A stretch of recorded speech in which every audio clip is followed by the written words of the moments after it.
At a nearby park, a boy is doing a live stream for a match between someone known as Songyun High School's Brown Bear and another fighter going by the name Hockey Man, and the prize money up for grabs is 3 million won. People from all over the world are tuning in and watching the live stream, and the reason the viewership is so massive comes down to two things, which are the absolutely wild and entertaining host and the insane fight that everyone has been promised is about to go down. The match kicks off with Brown Bear charging straight at Hockey Man and throwing a powerful punch right off the bat. He then manages to get Hockey Man locked up in a headlock, and from that point the fight looks completely one-sided with Hockey Man having no real answer for the bigger and stronger opponent. Brown Bear then starts unloading punch after punch directly into Hockey Man's face and keeps hitting him relentlessly until Hockey Man eventually crumples down to the ground and cannot seem to get himself back up. Seeing that, the viewership numbers on the live stream absolutely rocket upward once again, and people watching start wondering out loud whether this is finally the moment that Hockey Man's impressive 5-fight winning streak is going to come to an end. But just as the countdown begins and it looks like it is all over, Hockey Man suddenly explodes back to life and launches himself at Brown Bear before slamming his head violently into the ground in a shocking reversal. After that, Hockey Man proceeds to go berserk and beat Brown Bear in a way that leaves everyone watching completely stunned and unable to believe what they are seeing. Hockey Man then finishes things off with one final devastating blow that is so powerful it even destroys his own mask in the process, revealing the face underneath to everyone watching. For weeks earlier, Hayaku, who is from the school basketball team, wakes up early for school. The kid in his school thinks that he has no interest in studies, and that's the reason he don't go to school, or when he does, he is always late. Hayaku goes downstairs to check on his dad, whether he went to work or not. However, once he gets to the ground floor, he gets surprised to see that their store is a mess. Hayaku's dad then shows up and tells him that he needs his help with something. He also tells him that he forgot that he had ramen on the stove and now, it's all burnt. But Hayaku is getting furious at him as he is supposed to make him eat all that.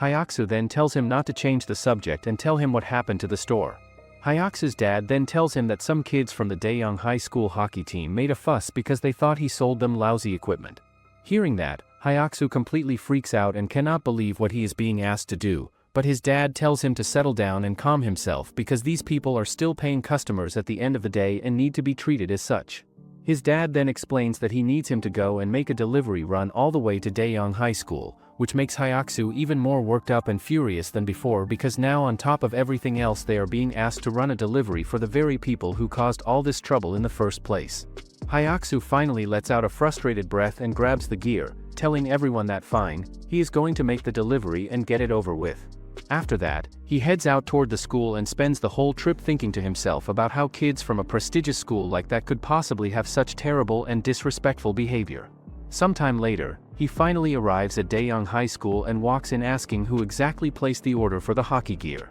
Without waiting for much of a response, he takes the gear and throws it straight at some guy's face before telling him plainly that this is their delivery right here. He then looks around at the group and tells them that this is simply how their store handles all of their deliveries every single time, and that if any of them have a problem with the way it was done, then they are more than welcome to do something about it. The Daeyoung student and Hayaku get in physical fight, but surprisingly, Hayaku manages to knock him out. Meanwhile, a girl is sitting at an office, searching about Buster League and thinks that fighting is allowed in ice hockey. She believes that playing in a hockey match is extremely stressful, and in order to keep anger built up during the game from leading to trouble, the rules of ice hockey allow players to get into physical altercations. She also thinks that this changes everything and wonders if their players will be able to handle the new rules. At the same time, Hayaku is actually fighting against a bunch of hockey team players pretty badly. He thinks that ice hockey is a real contact sport, but they are blaming the fact that they don't have any skills on their equipment and taking it out on his dad's store. Just then, a blonde-haired player punches Hayaku out of nowhere, saying he crossed the line. The guy turns out to be Myongji, who says that first Hayaku come in throwing punches and screw up their practice, and then he talks about their hockey team, so he asks if he have a death wish. However, Hayaku says that judging from how he came out, he must be the leader of this clown group. Myongji says that if he can tell that much then he should get down on his knees and beg, but instead of doing that, Hayaku just attacks him. He then pins Myongji on the ground and starts beating him while the other players tell Myongji not to get involved as he can't get injured because of his match. At that moment, the same girl arrives and asks the other players why they all are standing by when their captain is getting beaten. The person turns out to be the team's coach, and she just grabs Hayaku's hand and throws him away. The coach then turns on the rest of the team and scolds all of them for spending their time doing all of this nonsense instead of being out there on the ice practicing and improving. She also makes it very clear to Myongji that he is not going to get off easy either just because he is the captain. She then tells the entire team to get themselves into the locker room right now because they are having a meeting and nobody is going anywhere until it is done.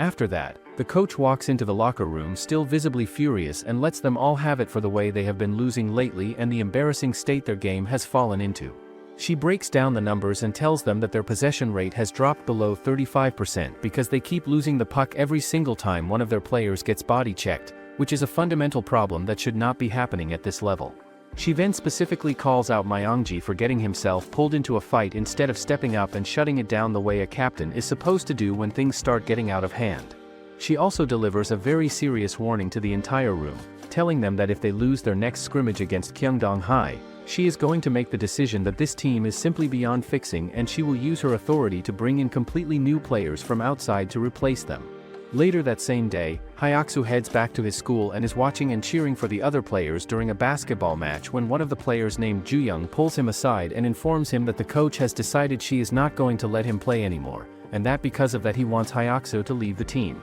On his way back, Hayaku mistakenly spits on a live streamer with crazy hairs and he tries to get mad at him for doing that. Hayaku apologizes to him for doing that and says that he is already in a bad mood to deal with him right now. However, the streamer gets furious at him and asks if he really know how to apologize to someone properly. He further says that he was gonna let him go if he just apologized and asks if he is that kid from class 7. He also says that nothing will happen to him if he is willing to settle for 500,000 won, which surprises Hayaku because it is a lot of money. Hayaku then once again apologizes to him and says that he should take the apology already as he is not going to give him the money he is asking anyhow. Hayaku also says that he should do whatever he won't, but he won't give him any money. Meanwhile, at Daeyoung High School, the coach is sitting in chairman's office to talk about the funding of the ice hockey team. He asks her if she really wants to increase the budget because the school has never held the budget in the first place. The coach tells her that she is sure that he heard the Hockey Association is introducing a new league and the chairman asks her to enlighten him on this new Buster League. The coach then explains that Asian ice hockey leagues generally follow the rules of the Winter Olympics and that's the reason why the Korean league also forbids any physical altercations between players during the game. She also mentions that the NHL, which is international hockey, there are quite a few players throwing punches at each other during the game. In addition to that, the fights are big enough for them to get penalties under the rules and in reality. The coach also mentions that there are specific positions that specialize in fighting and these brawls have become an essential part of the appeal of the sport. The chairman slowly comes to the realization that what she is proposing is essentially the introduction of fighting as an accepted part of Korean ice hockey. He thinks about how the Hockey Association has always been on the lookout for ways to boost the sport's popularity and bring in more fans, and that this radical solution is their way of generating as much interest and attention as they possibly can in a short amount of time. However, she also points out that even with these new rules being brought in, their team's projected ranking is only 6th place out of the 8 high school hockey teams competing across the entire country, which is not exactly an inspiring starting point. Because of that, she makes it clear that Daeyoung High is going to need to actively go out and recruit players who are specifically suited for these new fighting positions that are being introduced. The chairman listens to everything she has laid out and ultimately decides to let the coach handle things the way she sees fit and do whatever she believes is best for the hockey team going forward, though he makes it very clear that he expects the results they get to match the level of investment being put into making all of this happen. On the other side of things, the streamer walks up to Hayaku and spits on the ground right at his feet before introducing himself as Namkook from class 6, which is quite the opening move. He then pulls out his phone and shows Hayaku his YouTube channel, which has already racked up over 800,000 subscribers. Namkook then explains that everything on that channel comes from him alone, as he personally plans, produces, directs, and scouts every single fight that gets featured, and he then looks Hayaku straight in the eye and asks him to come on board and join him. The next day, Hayaku can't focus on his class as he still thinks about the streamer telling him that he has better prospects with this than the basketball. He then thinks that every moment he spent on the court was a battle. He remembers that no matter how good he used to play, he always ended up getting scolded by the coach, saying if he is not going to play by the rules then he should go join a fight club. Back in class, Hayaku finds himself getting scolded by the teacher who points out that now that he has been cut from the basketball team he really should be putting all of that extra time and energy into focusing on his studies instead. However, Hayaku just drops his head down onto the desk and tells the teacher to just ignore him and carry on with the rest of the class as though he is not even there. The teacher gets genuinely furious at that response and throws a pen straight at him, but Hayaku reaches up and catches it without even fully lifting his head, which probably does not help the teacher's mood at all. He then picks up his bag and stands up before asking the teacher straight to his face what exactly gives him the right to say something like that when he knows absolutely nothing about him or what he has been going through, and with that he walks right out of the classroom without looking back. After leaving school, Hayaku makes his way back home, and when he checks his phone he finds that he has received a VIP invitation to a channel that goes by the name Samku TV. The moment he sees that, it clicks in his head and he immediately remembers that this belongs to that strange and unconventional streamer he ran into the other day. Curiosity gets the better of him and he decides to go ahead and take a look at the channel, and what he finds is that it is made up almost entirely of fighting videos that have clearly been putting up some pretty impressive numbers in terms of views and engagement. During the videos, he notices that the streamer is repeatedly saying that the winner of the fight is going to get a lot of money, and the higher they climb in the ranks, the bigger the prizes. Hayaku thinks that it does look entertaining, but still this is a bit too extreme. Just then, he receives a text from the stranger, sending him a profile of his opponent and asks him if he is down for the fight. Hayaku thinks that the rent is due pretty soon, and if he wins the money in the pot, it solves the rent and living expense issues for a while. On top of all of that, those Daeyoung High kids have not been coming into the store or buying anything lately, which is just another thing adding to Hayaku's frustration with the whole situation. He then takes a moment to look over the profile of the opponent that the streamer has lined up, sizing up who he is going to be going up against. Later that night, the streamer and the others are already at the designated spot waiting around for Hayaku to show up. At that moment, Hayaku finally arrives and he is wearing a mask over his face, which immediately catches everyone off guard and surprises them. Hayaku then turns to the streamer and asks him about the other guy who is supposed to be his opponent, and the streamer tells him that this guy has been waiting around for him this whole time and is ready to go. Hayaku takes one look at his opponent and thinks to himself that this person is not just big in the way that most people describe someone as big, but that he is genuinely enormous in a way that goes beyond what he was expecting when he looked at the profile earlier. After that brief sizing up moment, the match gets underway and the opponent immediately throws a punch straight at Hayaku, but Hayaku reads it coming and dodges it smoothly without breaking a sweat. The heavily built guy keeps throwing punch after punch at Hayaku and the two of them go back and forth, but when the right opening finally presents itself, Hayaku seizes the moment and drives a sharp punch directly into his opponent's liver.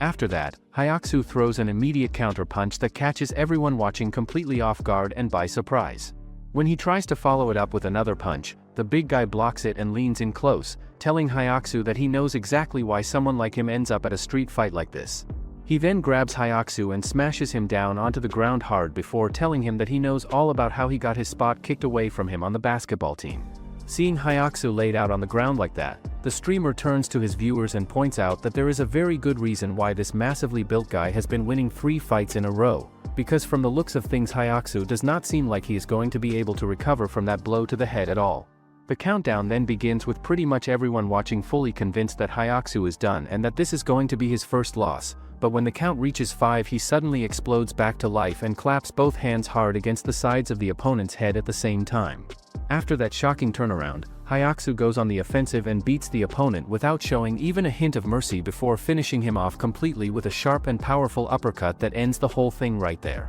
With that final blow, Hayaku successfully ends the opponent's winning streak and walks away with the win. The streamer then turns back to his viewers and tells them with barely contained excitement that this new fighter's energy and unpredictable style is going to bring a whole lot of excitement to the world of high school street fighting going forward. Hayaku then continues to beat up the opponent player, asking if he really thinks that he got kicked off the team. Everyone then stops Hayaku for going absolutely insane. On his way back, Hayaku feels that his head won't stop ringing, but still, he thinks that it wasn't as bad as he thought. He also thinks that it wasn't as bad as he thought, and he even got 500k won in a single day, and that's 2 million a month if he does 1 fight a week. At the same time, the blonde-haired player from Daeyoung High notices Hayaku, sitting on the bus all bruised up. When Hayaku gets back home and notices his father acting weird, dancing to a deer structure props. Right at that moment, Hayaku's uncle shows up and asks him cheerfully how basketball is coming along and whether he has been keeping up with his training, clearly not aware of what has been going on.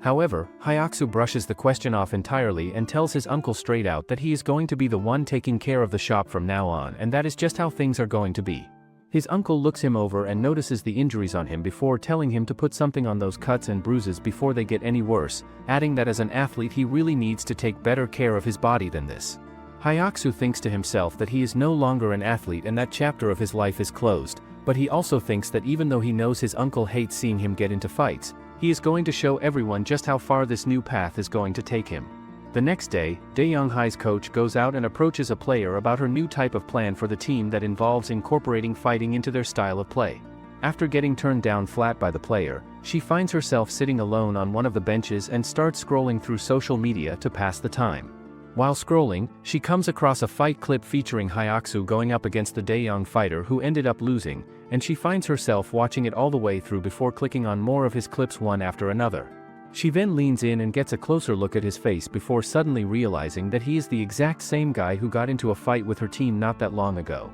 Later that night, Hayaku is out there getting into yet another fight, and this time he beats his opponent up pretty badly before it is all said and done. Right at that moment, the police show up and start arresting everybody on the scene without making any exceptions, including the streamer and all of the fighters who were involved. Down at the police station, the officer who is sitting across from them during the interrogation finds himself genuinely puzzled and scratching his head over how a group of kids from completely different districts all ended up knowing each other and hanging around together like this. The streamer jumps in and explains to the officer that they have all been going to the same academic tutoring center for years, which is how they all got to know each other in the first place. The group then backs up the streamer's story and tells the officer that the whole thing was just a friendly fight between people who know each other well and that they were already planning to make up and move on afterward like nothing happened. The officer is clearly not buying a single word of it and hits them, telling them straight that they are obviously just making the whole thing up as they go. The streamer in particular is getting on the officer's nerves more than anyone else because he simply cannot stop talking no matter how many times he is told to be quiet. Hayaku's uncle then shows up at the station and manages to get Hayaku out on bail and takes him home. On the way back, his uncle asks him directly whether he is seriously thinking about giving up on basketball for good, and Hayaku tells him that he has already made his peace with it and moved on because their family is broke and basketball has nothing good left to offer him at this point in his life. He also asks Hayaku if he is going to give up on college as well, but Hayaku replies that he has found a way to make some money and he can get enough cash to start a store or something.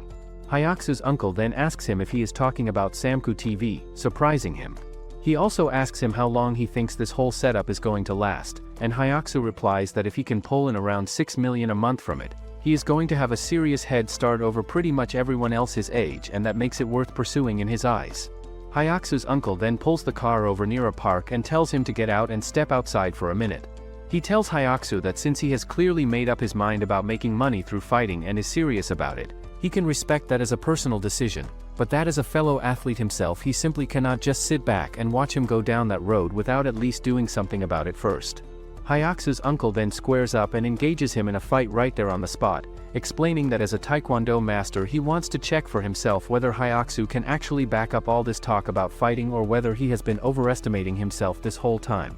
Hayaku does not hold back at all and goes at his uncle with everything he has got, but it does not go the way he was hoping as he fails miserably and cannot land anything meaningful. His uncle then knocks him out completely in what feels like an instant, and when Hayaku finally opens his eyes and his vision clears up he is genuinely shocked to find himself looking up at his uncle standing over him, unable to fully process how quickly and easily it all happened. His uncle tells him that his life would have been a whole lot simpler and easier if he had just gone ahead and attended a university in Seoul the way his grandfather had always hoped, following in the footsteps that were laid out for him. He also brings up the fact that it was actually his grandfather's specific wish and dying request that Hayaku should study at a university and continue playing basketball as part of that journey. Hayaku fires back and tells his uncle to go ahead and show him this so-called will if it really exists, and then heads back inside the house where he ends up coming across a testimony list that catches his attention. When he reads through it, he discovers that it states very clearly that if Hayaku successfully attends a 4-year university in Seoul and meets all the conditions laid out,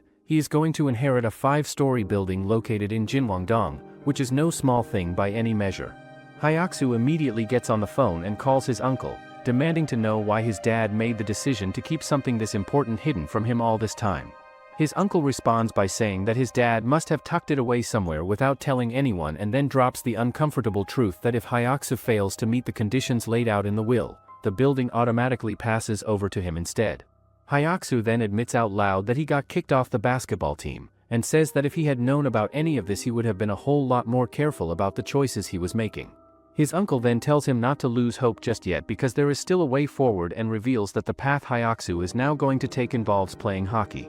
The following day, everyone is pushing themselves hard during training at Daejeong High School, but one of the players breaks away and goes over to Myongji to tell him that the training load is feeling like a bit much given that they have an important game coming up soon. Myongji tells him to stop whining and get back to it, pointing out that if they end up losing to Kyungdong High this time around, the coach has already made it clear that she is going to bring in an enforcer from outside the team to replace one of them, which is not something any of them should want to let happen. Meanwhile, on a different side of things, the coach sits down with Hayaku's uncle to have a conversation specifically about Hayaku and whether he is the right fit for what she has in mind. His uncle tells her that all the fundamental athletic qualities and instincts are already built into Hayaku naturally, and that because of that he is going to be a great match for what she is looking for. The coach acknowledges that he can clearly hold his own physically and that he has a temper, which she says is perfectly fine by her, but she also expresses her concern that hockey and whatever Hayaku has been doing are two completely different sports and that she is genuinely worried about whether he is going to be able to actually play hockey at the level she needs. Hayaku's uncle waves that concern aside and tells her that she is better off saving her worry for something else entirely, because Hayaku will do absolutely anything and everything within his power to get himself into college. Sometime later, the coach tracks down Hayaku and meets with him in person, and she starts things off by handing him a chocolate. Hayaku tells her that he heard that if he play hockey, she will help him get accepted into a 4-year university in Seoul, and she says that those are the only schools that have hockey programs. She also tells him that Daejeong High's hockey team needs isn't a great player but it's someone who can fight. She also explains that the domestic league's regulations have changed and hockey is now a contact sport and they need someone who can handle a particular position. Furthermore, the coach goes on to explain that when players start getting angry and heated out on the ice, things typically begin with pushing and shoving before quickly escalating to the point where players start using their sticks as actual weapons against each other, which is where things get really dangerous and unpredictable. She also tells Hayaku that while hockey itself might be a completely new and unfamiliar sport to him,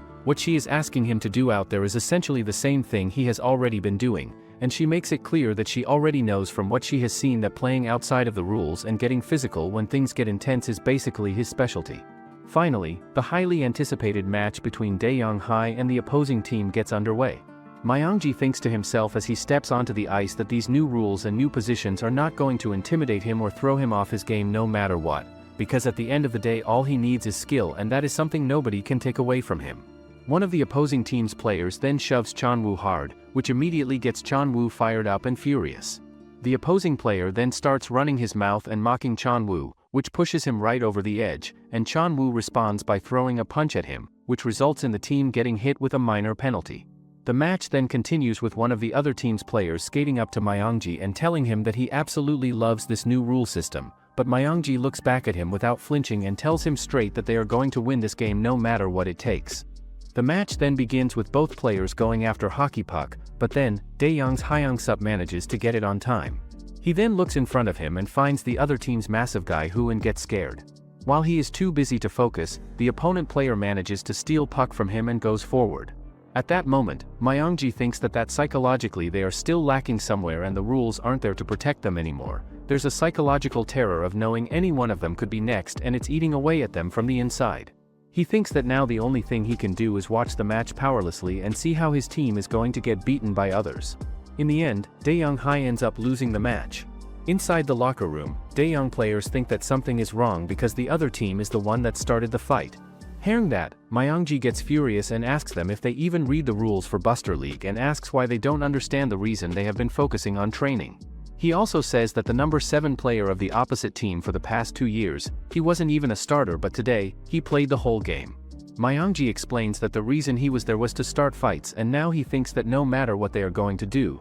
the new fighter that the coach was talking about will be coming. On the other hand, Hayaku is walking down the street, thinking about his conversation with the coach. Earlier, the coach had been straight with him and told him that his role on the team was going to be that of an enforcer, which means he is expected to sacrifice his own body for the sake of the team and everyone else on it, and that a lot of people might not even consider someone in that position to be a real player in the traditional sense. She also made it clear that it is the hardest and most thankless job on the entire ice, and that he is not going to get any recognition for what he does out there, which is precisely the reason why nobody ever wants to take on that role willingly. Hayaku then gets back home and his dad immediately starts going on about deer antlers again, telling him that they emit negative ions and that he can improve both his health and his home's interior design at the same time by having them around, which is very much the kind of thing his dad tends to get excited about. His dad then notices that Hayaku is home earlier than expected and asks him why, so Hayaku tells him plainly that he quit the basketball team a long time ago and it is not a recent development at all.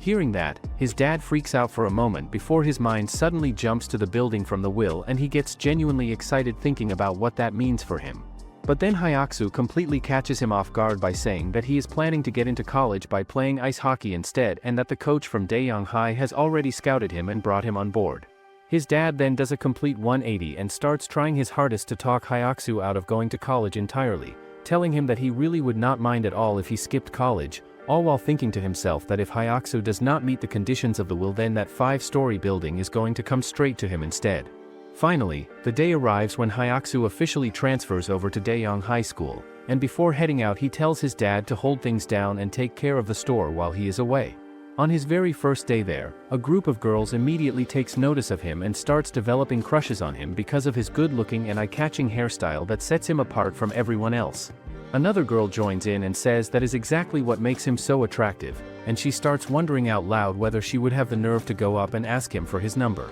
However, Hayaku just looks over in their direction with a cold and slightly intimidating expression on his face before turning away and heading to his new classroom without saying a word to any of them. The teacher then stands up in front of the class and introduces him to everyone, telling them that he is a new student who is going to be studying alongside them from this point forward. The teacher then directs him to go and take a seat next to a girl sitting in the back who is wearing glasses, explaining that her name is Sio Gene and that she is going to be his deskmate going forward. As Hayaku starts making his way through the classroom toward the desk, everyone around him starts whispering to each other, wondering why someone would be transferring into their school at this particular point in the year when it seems like an odd time to be making a change. Sio Gene then turns to him and introduces herself in a friendly way, letting him know that she does track and field, but Hayaku responds in such a cold and flat tone that it immediately makes Sio Gene think to herself that this new guy has a serious attitude problem. She even says that he were too busy acting tough, he didn't notice the underwear falling out of his bag.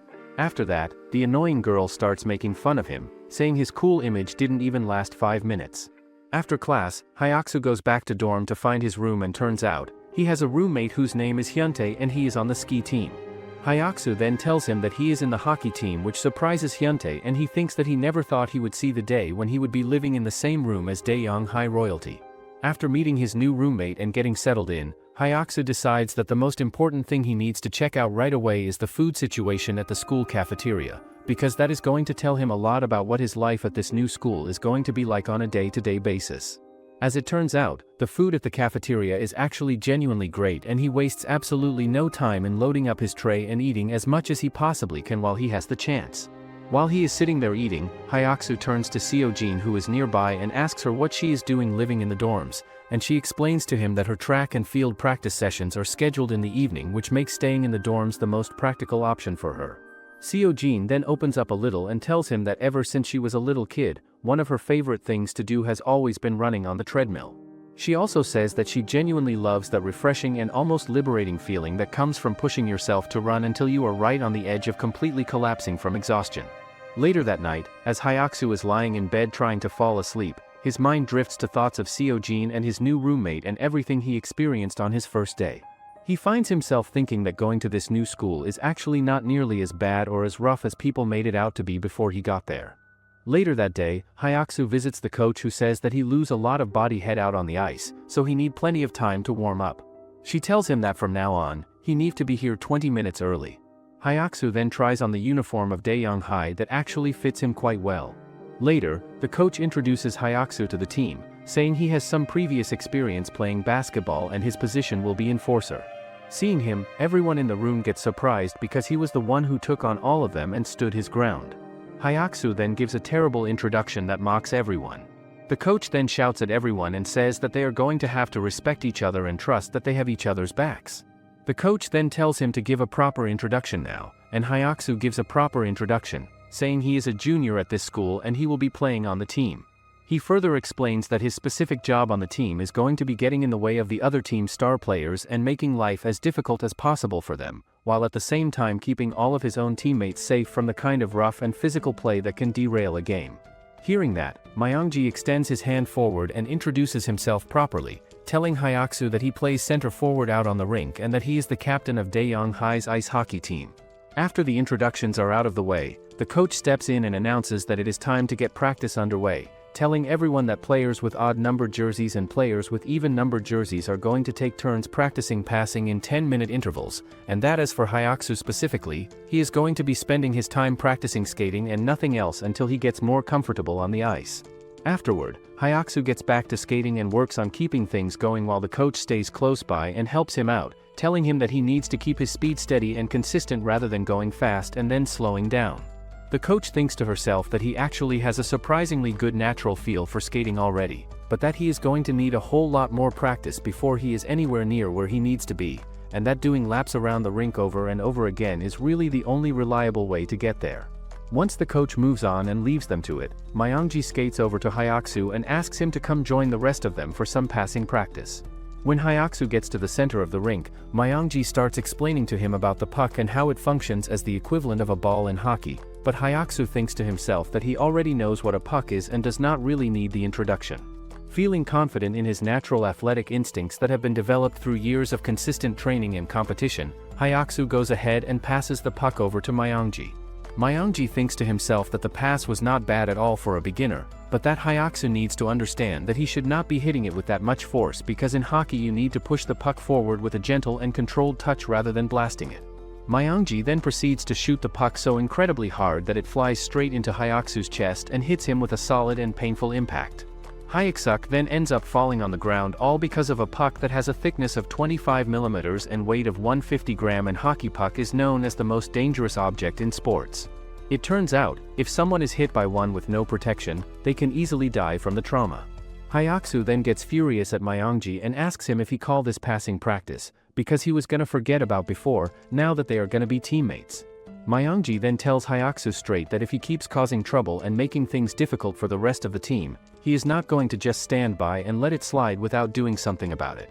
But Hayaku responds by throwing his hockey stick down on the ice and telling Myongji that if he has a problem then they should just settle it right here and right now between the two of them. One of the other players then steps in and approaches Myongji, telling him that he should be the bigger person and go ahead and apologize to Hayaku. Hayaku then immediately snaps at that player and tells him to stay out of something that has nothing to do with him and to shut his mouth. Myongji then looks at Hayaku and tells him to pick his stick back up, making it clear that he is telling him one final time that if he wants to play hockey then he needs to start conducting himself like a sportsman and act accordingly. Hayaku then reaches down and grabs the stick, but it turns out to be nothing more than a fake-out move as he suddenly launches himself forward and throws a punch directly at Myongji. Myongji manages to get his arm up and block the punch before firing back with several punches of his own in quick succession that land on Hayaku. Right at that heated moment, the coach comes walking in and Hayaku immediately turns to her and tells her that Myongji hit him with a puck. The coach is not buying it for a single second and tells him to stop trying to pass the blame onto someone else,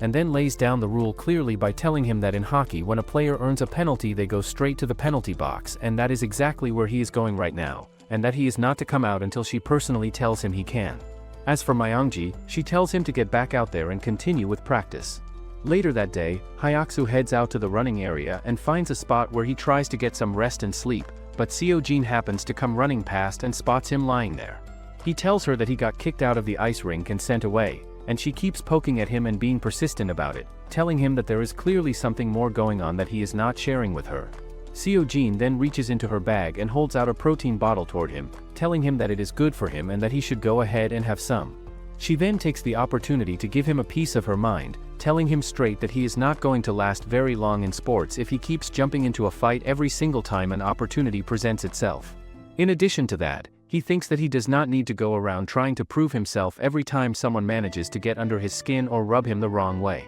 After that, Hayaku went back and waited patiently through the rest of practice, but the coach never once let him out of the penalty box, and he had to sit there watching everything from the sidelines the entire time. Later on, he makes his way over to the coach and tells her that he is sorry for getting into the fight the way he did. However, the coach's response completely catches him off guard as she tells him that she is not upset with him for fighting at all, but that what she is actually mad about is the fact that he got into a fight and did not even come out of it with a win.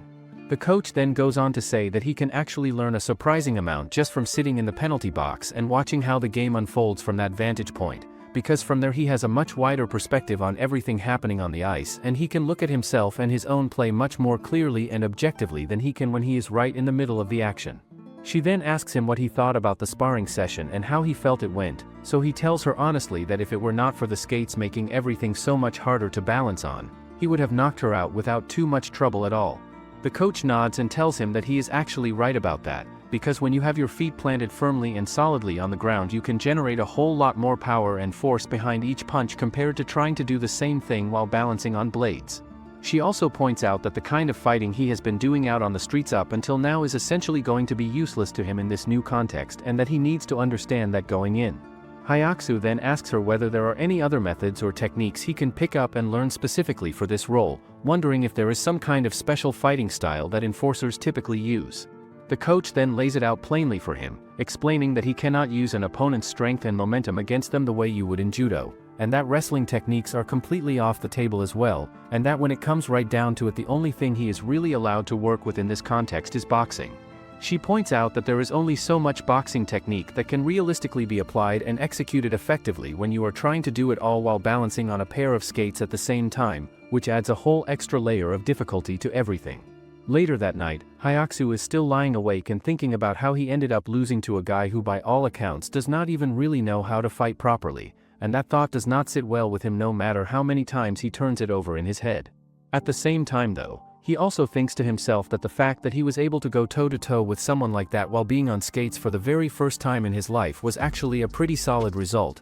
and that the only reason he was able to hold his own at all in that situation was because of all the fighting experience he has built up over the years leading to this point. The following morning, Hayaku finds himself sitting with a question that he cannot quite shake, which is why players would willingly choose to fight each other out on the ice when they already know going in that they are eventually going to get hurt from it. He then lets his mind wander to hockey as a whole and thinks about how 12 players strap about 45 pounds of protective gear onto their bodies and then go out and battle on the ice, all in pursuit of gaining control over a tiny little puck. He holds the firm belief that ice hockey has developed all of its safety gear specifically so that players have a legitimate and structured outlet to release the explosive emotions that build up inside of them during the intensity of a game. Later on, Hayaku gets into a boxing practice session with the coach and keeps pushing through it with everything he has until he eventually falls miserably flat on the ground from exhaustion and losing his balance. The coach stands over him and tells him that she specifically told him to pay close attention to always keeping his balance, and that if he goes down like that during an actual match it is basically over for him right then and there.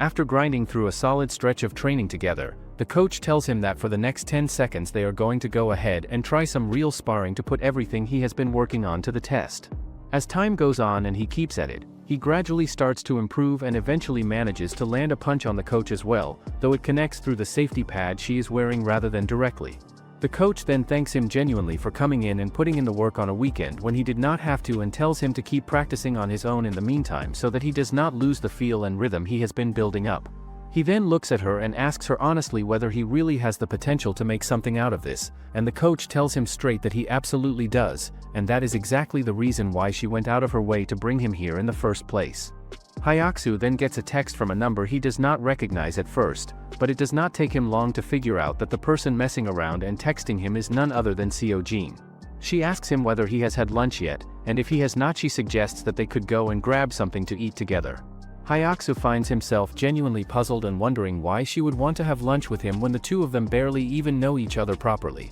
and yet here she is suggesting they go out and eat together like it is the most normal thing in the world. He then starts putting two and two together in his head and assumes that she must have developed a crush on him, and that this lunch invitation is actually her way of asking him out on a date. He thinks to himself that she is a lot more straightforward and direct than she comes across at first glance, but then he also wonders to himself whether she seriously thinks he is just going to go along with something like this without any pushback. Sometime later though, Hayaku finds himself getting all dressed up anyway because the last thing he wants to do is embarrass her after she put herself out there and reached out to him like that. Right at that moment, Sio Gene shows up and she has a whole group of friends with her, which catches Hayaku completely off guard as he asks who all these people are. Sio Gene introduces everyone and explains that she brought her friends along so they could all hang out together. She then introduces Hayaku to her friends, and they immediately think it is incredibly cool that he is on the hockey team, and they mention that the school has really been putting a lot of focus and energy into pushing the hockey program lately. Sio Gene then asks Hayaku where he wants to go, so he says she told him they will go for lunch and now he is hungry. Sio Gene's friend quickly mentions that there is a new place opened up. After that, they head to the pizza shop where Hayaku eats like a dog who hasn't eaten in ages. Sio Gene's friends thinks that his metabolism is super high because he expends so much energy and they think he is lucky to be playing one of the most expensive sports. Sio Gene's another friend asks him why he chose ice hockey when he could have chosen another popular sport. Hayaku replies that every sport has its own challenges and coldly says that he just play hockey for no reason. Sio Gene's friend then gets furious and says that he plays ice hockey at a prestigious sports high school and he can't even understand that most people couldn't afford to do what he do. Hayaku then opens up and tells her that he is in a completely different situation from the other members of the hockey team, explaining that his family never knows from one month to the next whether they are going to be able to cover the rent, and that he grew up used to filling himself up with water on the days when they could not even afford to buy instant food. He also reveals that he spent years fighting out on the streets, and that when an opportunity came along that could actually help him better his situation and move forward in life, he put on a team and committed to making it work. In an attempt to lift the mood and change the atmosphere, Sio Gene decides to take everyone out to karaoke so they can have some fun and forget about everything for a while. While they are there, Hayaku ends up running into the same streamer he knows from before when he goes to the bathroom, which is the last person he expected to see there. Sio Gene's friends then start to wonder where Hayaku has been since he has been gone for a noticeable amount of time, so they go and check on him, and when they find him he is standing there having a conversation with BJ Samku out in the open. Right at that moment Sio Gene shows up as well and asks Hayaku directly whether he has been watching that streamer's streams, pointing out that from what she knows the guy basically runs a fight club that takes bets on the outcomes. Hayaku admits straight up that he has been involved with it, which visibly upsets Sio Gene because she understands exactly what that world involves and knows that fighters in those setups take money to go out and beat up other people. Hayaku then starts misbehaving with Sio Gene, saying it's none of her business and she shouldn't interfere in his personal life. Sio Gene then gets angry and asks Hayaku if he don't think there is something wrong with his attitude as he just transferred and he keep getting hurt, so she wanted to look out for him because she was worried. But then, he was a total clown to her friends and he act like trying to be nice to him is just being nosy. Sio Gene's friend also tries to mess with Hayaku who tries his best not to say or do anything. Instead of punching the guy, Hayaku just hits the vending machine and says that he is good for nothing, and he maybe do have a rotten attitude but he never asked her to be his friend. He also says that he is just good for nothing guy who hangs out with guys like Samku, so she can decide if she want to be around him. After that, Hayaku leaves the karaoke. The following morning, Daeyoung team's players starts messing with Hayaku, saying he thinks he can do whatever he wants since the coach scouted him and how he is going to get bored when he gets sent to the penalty box again.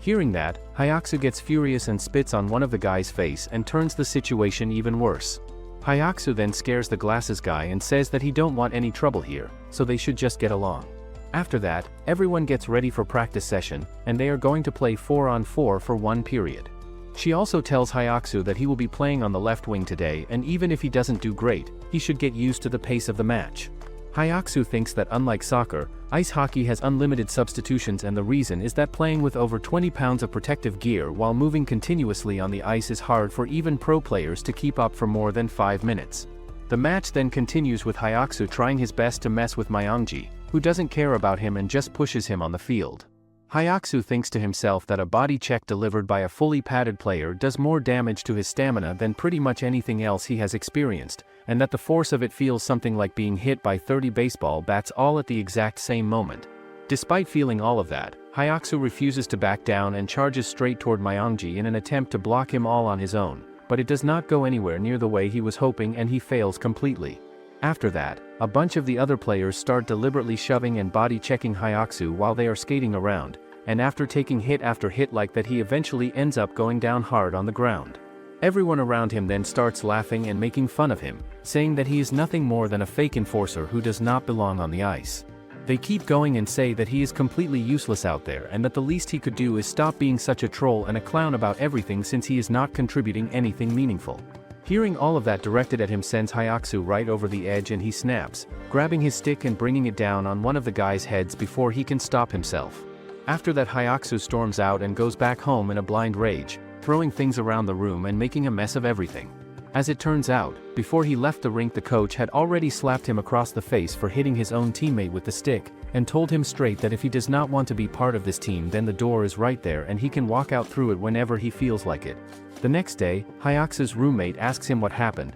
but Hyaksu says that he is going to replace his skincare stuff with the same brands that he broke. The roommate tells him not to worry about it and asks if something happened with the hockey team. Hyaksu tells him that his teammate kept picking on him, so he whacked one of them in the head with his stick and in easy words, he is totally finished. Later that night, Hyaksu visits the gym to drop his letter of resignation. He then receives a text from the coach, saying he should come to the room by 10. Hyaksu then gets to her room, who asks him if he is here with a letter of resignation. Hearing that, Hyaksu is genuinely caught off guard and surprised by what she just said, but the coach continues and tells him that she is here to hand him a resignation letter, explaining that she fully expected him to go back on his own and write one himself given the kind of beating he took out there today. The coach then offers him an apology, admitting that asking a kid who had only just barely learned how to skate to go out and play in a scrimmage was her mistake and she should have known better than to put him in that position so soon. However, she also makes it clear that she never anticipated he would blow up the way he did out there, and she tells him straight that this explosive reaction to everything is his single biggest weakness right now and that he seriously needs to learn how to pick his battles rather than responding to every single little thing that provokes him. She also informs him that they have a practice game coming up against Kyungdong High the following week, and that no matter what happens between now and then he is going to be getting some playing time in that game, so between now and then she expects him to figure out his own way to train himself as an enforcer and come in ready. The coach also points out that compared to how incredibly easy it is to set him off and get a reaction out of him, his actual skill level as an enforcer is simply not where it needs to be yet, and that his training from this point forward needs to be focused entirely on working through that specific problem, and that figuring out how to actually fight effectively on ice is a challenge that he is going to have to solve on his own. Before leaving, Hyaksu turns to the coach and asks her whether she is going to cover his expenses since she was the one who told him to go off and train on his own, and the coach just smiles and happily tells him to go ahead and do whatever he likes with that. Sometime later, Hyaksu takes the glasses guy along with him and puts on a hockey mask before heading out to get some real hands-on fighting experience outside of the rink. The glasses guy looks at the whole setup and tells Hyaksu that hockey is a legitimate sport with rules and structure, but what he is out here trying to do is nothing more than a straight-up street brawl, and on top of that there is not even a referee around to keep things in check. At that moment, two pretty intimidating-looking boys happen to be walking through a nearby alley, so Hyaksu decides to try and provoke them into a fight. He walks up to them and asks them whether they have ever heard of Samku TV, and one of the boys looks back at him and asks whether that is the YouTube show where a bunch of stupid kids beat each other up. Hyaksu then goes ahead and asks them whether they want to go one-on-one with him, but the boys turn around and start walking away, saying that they do not mess around with people who stream that kind of stuff because sooner or later everyone ends up finding out who they are and it causes nothing but problems. Just as the boys are about to disappear around the corner, Hyaksu starts throwing curses at them to get under their skin and provoke them into turning back around and coming at him.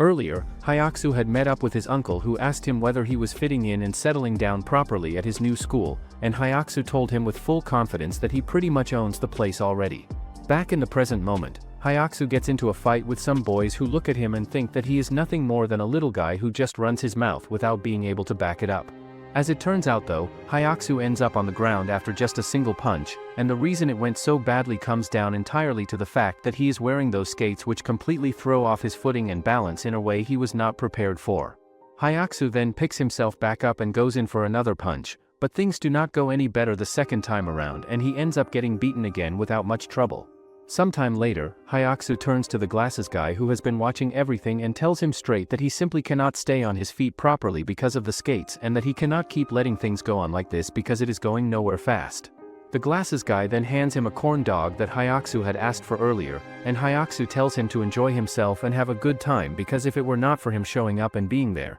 he would have had absolutely nobody around to film any of this for him. From that day forward, Hyaksu made it a daily habit to go out and pick fights with random people while the glasses guy followed along and recorded every single moment of it. Soon, the day of the match arrives and the coach informs the team that today's game will be their last one before the start of the Buster League. She also believes that they learned a lot in the last game and she thinks that things are different this time around and they have a special player on their squad this time. After that, the match gets underway and Myongji immediately gets to work and does a great job going up against the opposing players, showing exactly why he is the captain and the star of the team. The other team takes notice of how dangerous he is and makes the decision to keep a very close eye on Myongji at all times, and their enforcer starts making his way straight toward him with clear and obvious intentions. However, before the enforcer can do anything about it, Myongji quickly fires the puck into the net and scores before the enforcer even has a chance to get in his way. The enforcer then responds by aggressively shoving Myongji down onto the ground hard,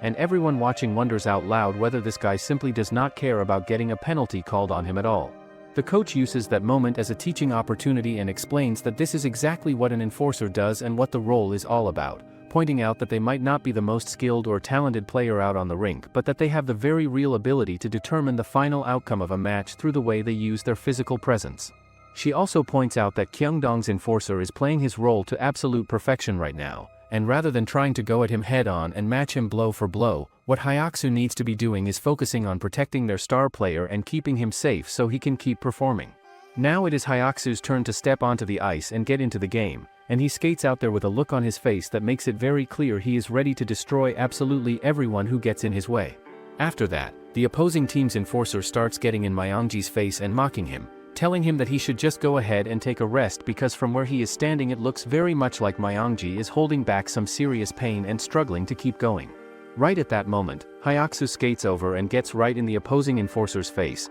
throwing some colorful language his way and telling him to stop picking on someone smaller than him like the pathetic bully he is. The guy then takes a closer look at Hayaku and realizes that this must be the new enforcer that Daeyoung Hai has brought onto their roster, but Hayaku does not give him any time to think about it and just tells him to shut his mouth and fight if he has something to prove. Watching that, the coach takes notice that what Hayaku is doing is drawing the opposing enforcer's attention completely away from his own teammates. She thinks to herself that if that is actually the plan then he should absolutely keep going with it and see where it leads. Meanwhile, one of the opposing players who has possession of the puck decides that this is a good moment to test out just how capable Daeyoung Hai's new enforcer actually is, and he comes charging straight toward Hayaku at full speed. However, rather than crashing into him the way Hayaku was expecting, the opposing player just powers right through without slowing down and releases the puck on the way past, sending it flying straight into the net for the goal. It turns out that an ice hockey goal is way smaller than a soccer goal, and most of the struggle to actually score happens in the tight little area right in front of the two uprights.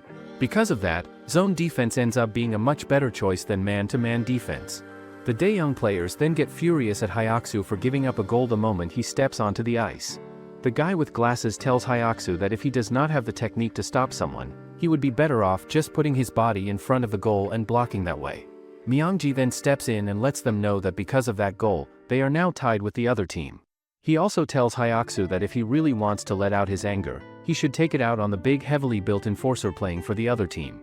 Hayaku completely loses his temper and throws a punch at the opposing enforcer, which immediately gets the Daeyoung players fired up and excited to see him stepping up. One of the other team's players then turns to Myongji and tells him that now is the time to call his enforcer off and pull him back before things escalate any further. Myongji looks back at him and says that there is absolutely no reason to do that right now because neither one of them has been knocked out yet nor the fight is still going. Hayaku then keeps going and continues laying into the other team's enforcer with one punch after another without letting up for even a second. One of the other team's players then steps in and physically tries to stop Hayaku from continuing, but that only makes Hayaku even more furious than he already was and he responds by driving a sharp elbow strike right into the guy's face without hesitating. Because of that, Hayaku gets handed a misconduct penalty and is told to get himself into the penalty box immediately. The referee also makes it very clear to him that no matter how heated and intense the situation gets out on the ice, he cannot just go around hitting a player who had absolutely no intention of fighting in the first place, and that kind of behavior will not be tolerated.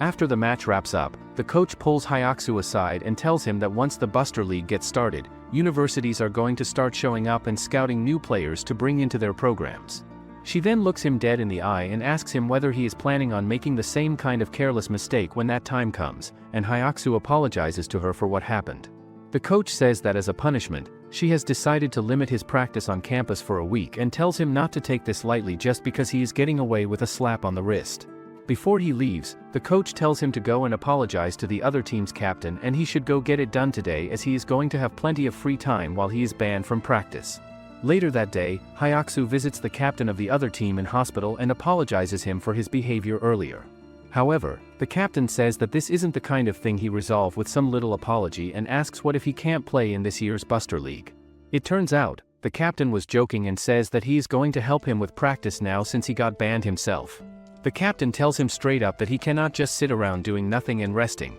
because if he keeps that up he is only going to end up getting even weaker and fall further behind Myongji in terms of where he needs to be. He also casually mentions that he and Myongji were actually teammates back when they were both in junior high together, which explains a lot about the dynamic between them.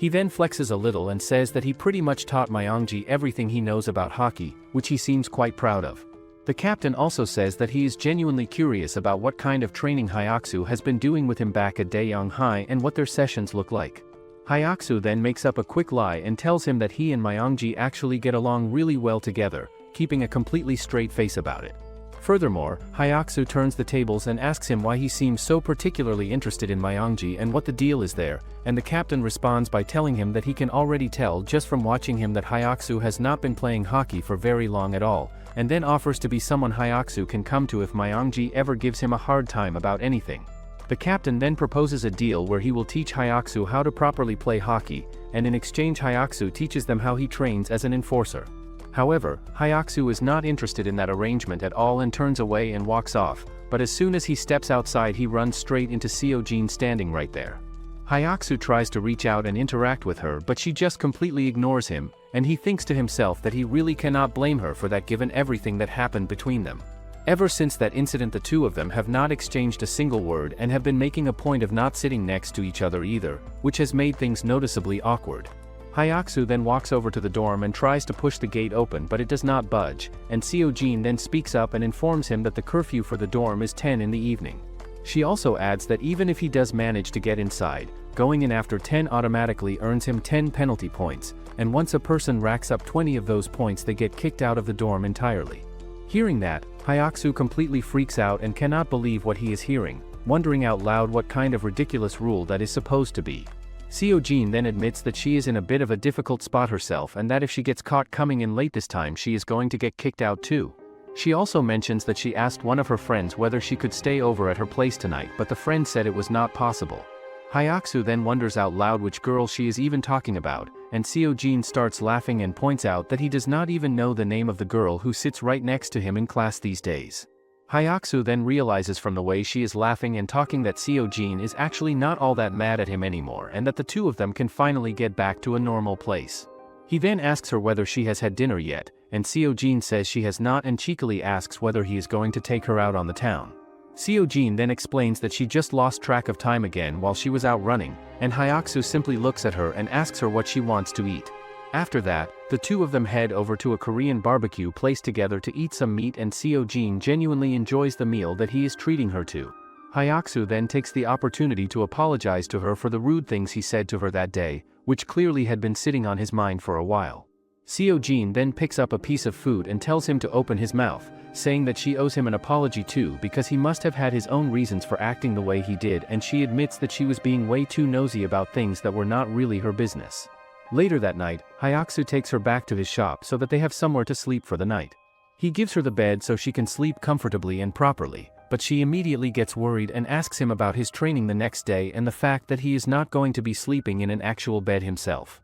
He tells her not to worry about it and brushes it off by saying that nobody on the team really cares about him anyway, so it does not matter all that much. Sio Gene sits with that for a moment and realizes that this is simply the kind of thing Hayaku has gotten used to over time, and it suddenly makes a lot of sense to her that he might have gone through a lot of his life without ever really having anyone around who was willing to genuinely listen to him.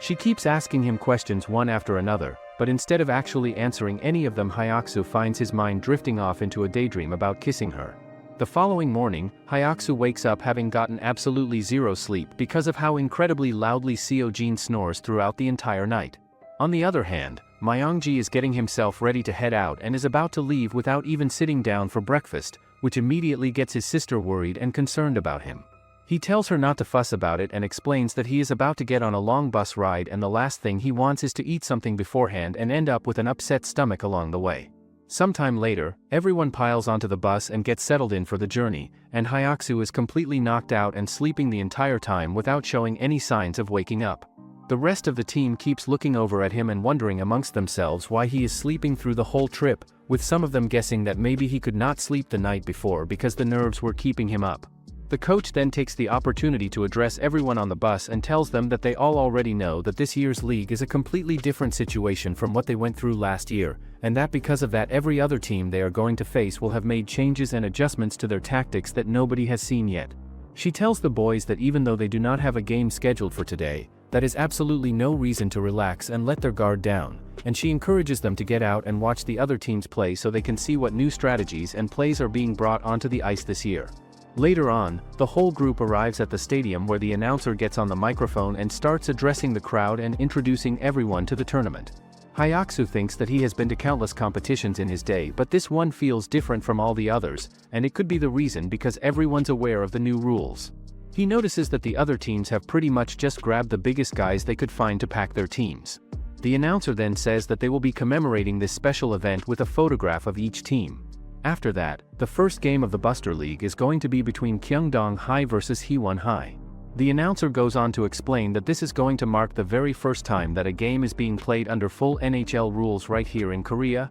which is a pretty significant moment for the sport in the country. The game then kicks off with Hewon High's Siwo getting possession of the puck and taking off toward the other side of the ice, but Kyungdong's right wing is already right on top of Siwo and applying pressure from the moment he touches the puck. Kyungdong's Mankyu then commits a tripping foul by sticking his stick out and causing Siwo to go down hard on the ice. Myongji stands there watching and thinks to himself that up until about 2 years ago, Hewon High had never once managed to finish higher than 5th place out of the 8 total teams in the competition, which had pretty much cemented their reputation as a bottom-tier program that nobody took very seriously. Out of nowhere a player showed up and completely changed everything by dominating the competition in a way that nobody saw coming. Later on, Sio Gene calls Hayaku and tells him that she just wanted to check in and see how he is doing, which catches him a little off guard. Hayaku then overhears people talking about the first game of the Buster League being finished, and he immediately drops everything and rushes back to the stadium to find out what happened. The players fill him in and tell him that Hewon High ended up winning the game, and that the reason they were able to pull it off was because they put a special player out there whose name is Yoon Hee-chan. Hayaku turns to his teammates and asks whether they are not going to be playing against Kyungdong High anymore since they lost that match. One of the other guys then explains to him how the format works, telling him that they are going to be going up against every single team at least once, similar to how the group stage brackets work at the World Cup, which means they are going to be playing a total of 7 games throughout the whole thing. Meanwhile, the coach pulls Myongji aside and asks him whether he has managed to get a good read on how the Buster League is shaping up so far. Myongji tells her that he has not really gotten a clear picture yet since the first game felt pretty similar to what they have seen in previous competitions, and the enforcers on both sides did not do anything particularly unexpected that would give him much to analyze. Sometime later, the coach gathers the team together and hands out a list of their scheduled upcoming matches before telling everyone that they are going to start going through a briefing on their very first opponent, which is Yungbang High. The coach then begins by explaining that Yungbang High's ice hockey team was only established 2 years ago, which makes them a very young and inexperienced program, and because of that they finished in dead last place at 8th out of 8 teams in the league the previous year. One of the boys then pipes up and says that Yungbang High is basically known as the school where all the thugs and troublemakers end up, and that this reputation is actually going to work in their favor in a big way this year with the new Buster League rules in place. The coach confirms that point and tells everyone that pretty much every single player on their roster is essentially going to be functioning as an enforcer out there on the ice, which means they can say a proper goodbye to any hopes of playing a clean and straightforward game against them. However, the coach also reminds everyone that no matter how tough and physical and intimidating the opponent turns out to be, at the end of the day it is still a hockey game and the team that scores the most goals is the one that wins. The coach then tells everyone that starting from tomorrow they are going to be shifting their training focus entirely to building up their endurance, and that because of the demands that kind of training is going to put on their bodies they should make sure they are eating a lot and fueling themselves properly. Furthermore, she turns specifically to Hayaku and tells him that when he looks through the player list he is going to come across a name he might recognize, which is Chonsu, and she makes it clear that this particular player is going to be his personal responsibility to handle out on the ice. When Hayaku takes a look at the list, he is genuinely surprised to see just how many assault charges Chonsu has racked up, which paints a very clear picture of exactly what kind of person he is going to be dealing with. The coach also tells him that he can go spy on him if he is worried about him and she will let him out of his practice hours. That evening, Hayaku goes to meet the streamer and gets surprised to see that he is riding a heavy bike. Hayaku then tells the streamer to drop him off at the location where Chonsu is supposed to be, and they arrive at the spot without too much trouble. Hayaku tells the streamer that Chansu is going to be his opponent for this and goes ahead and explains the whole enforcer situation to him and why he needs this kind of experience. The streamer then turns to him and asks whether he has ever heard of someone who goes by the name Paru, and goes on to explain that right around the time when the Hockey Man craze was starting to die down and lose steam, a brand new and explosive rookie burst onto the scene and completely took over the attention of everyone who had been following the fights. He explains that this person had been mixed up in all kinds of trouble throughout his life and had become well known for cycling in and out of juvenile hall so regularly that it was practically like his second home. The person being described turns out to be none other than Chansu himself, who has a well-earned reputation as an incredibly fierce and powerful fighter who does not have even a single drop of fear anywhere in his body no matter what situation he finds himself in. Hearing it laid out like that, Hayaku feels a knot of genuine fear forming in his stomach as he thinks to himself that he now has to go up against someone with that kind of background and reputation. Right at that moment, a group of kids from another school wanders over and starts trying to taunt and provoke Hayaku, but he quickly shuts that down and beats the boys without breaking much of a sweat, only for Chansu to suddenly come out of absolutely nowhere and deliver a sharp kick directly into Hayaku. It turns out, the one opponent that Chansu had been genuinely looking forward to fighting ever since he started appearing on Samku TV was none other than Hockey Man. He had developed a deep and burning hatred for him from the very first moment he laid eyes on him walking around wearing that hockey mask like he was some kind of hero that everyone should be bowing down to. Chansu thinks to himself that Hockey Man just rose up to the title of champion like it was the easiest thing in the world, and then turned around and quit without a second thought, as if none of it had ever meant anything at all, and that kind of attitude drives Chansu absolutely crazy. He also thinks that he has not felt this strong and overwhelming urge to beat the living daylights out of someone in a very long time, and that Hockey Man managed to bring out that feeling in him in a way that nobody else has been able to. Chansu found it genuinely annoying that he had to lower himself and get on this show just to have any kind of shot at getting his hands on this Hockey Man clown and settling things once and for all. But then, after all that waiting and building himself up for the moment, when he finally got onto the show specifically to take Hockey Man out and end him, Hockey Man had already disappeared from the scene entirely without leaving any trace behind. Back in the present moment, Chansu throws himself at Hayaku and goes at him with absolutely everything he has, but Hayaku manages to read the attack and delivers a kick that sends Chansu down to the ground. Hayaku keeps throwing punches at Chansu without letting up,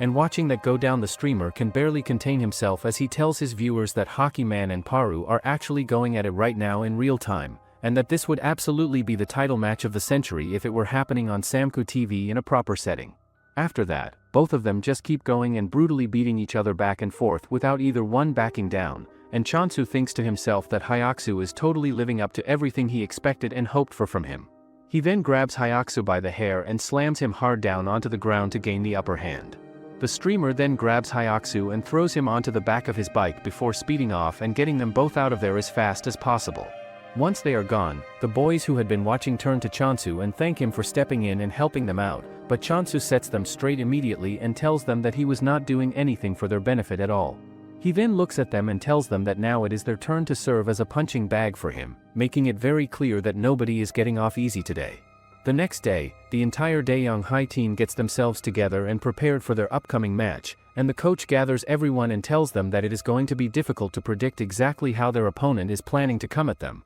but that right now that uncertainty is simply all they have to work with and they need to be ready to adapt on the fly. Both teams make their way onto the rink and the atmosphere in the building is buzzing as everyone looks forward to seeing how Yongbang High is going to perform in this game. The general feeling among the crowd is that Yongbang High finished dead last in the season the previous year, and that their standing and performance this time around is likely to look quite a bit different from what everyone has come to expect from them. The match gets underway with Myongji taking off with the puck right from the opening moments, and the announcer immediately calls it out as an excellent start from Daeyoung High. Myongji then weaves his way past a bunch of the opposing players with impressive control and composure, but Yongbang High's defense is quick to respond and starts closing down the space in front of him. Myongji then sends the puck over to one of his teammates who quickly touches it back to Chanwoo without hesitating. Chanwoo then dribbles his way down the line and unleashes a shot that clips the post and bounces right back out without going in, which gets a reaction from the crowd. The captain watches that unfold and gets surprised because it was such a close chance,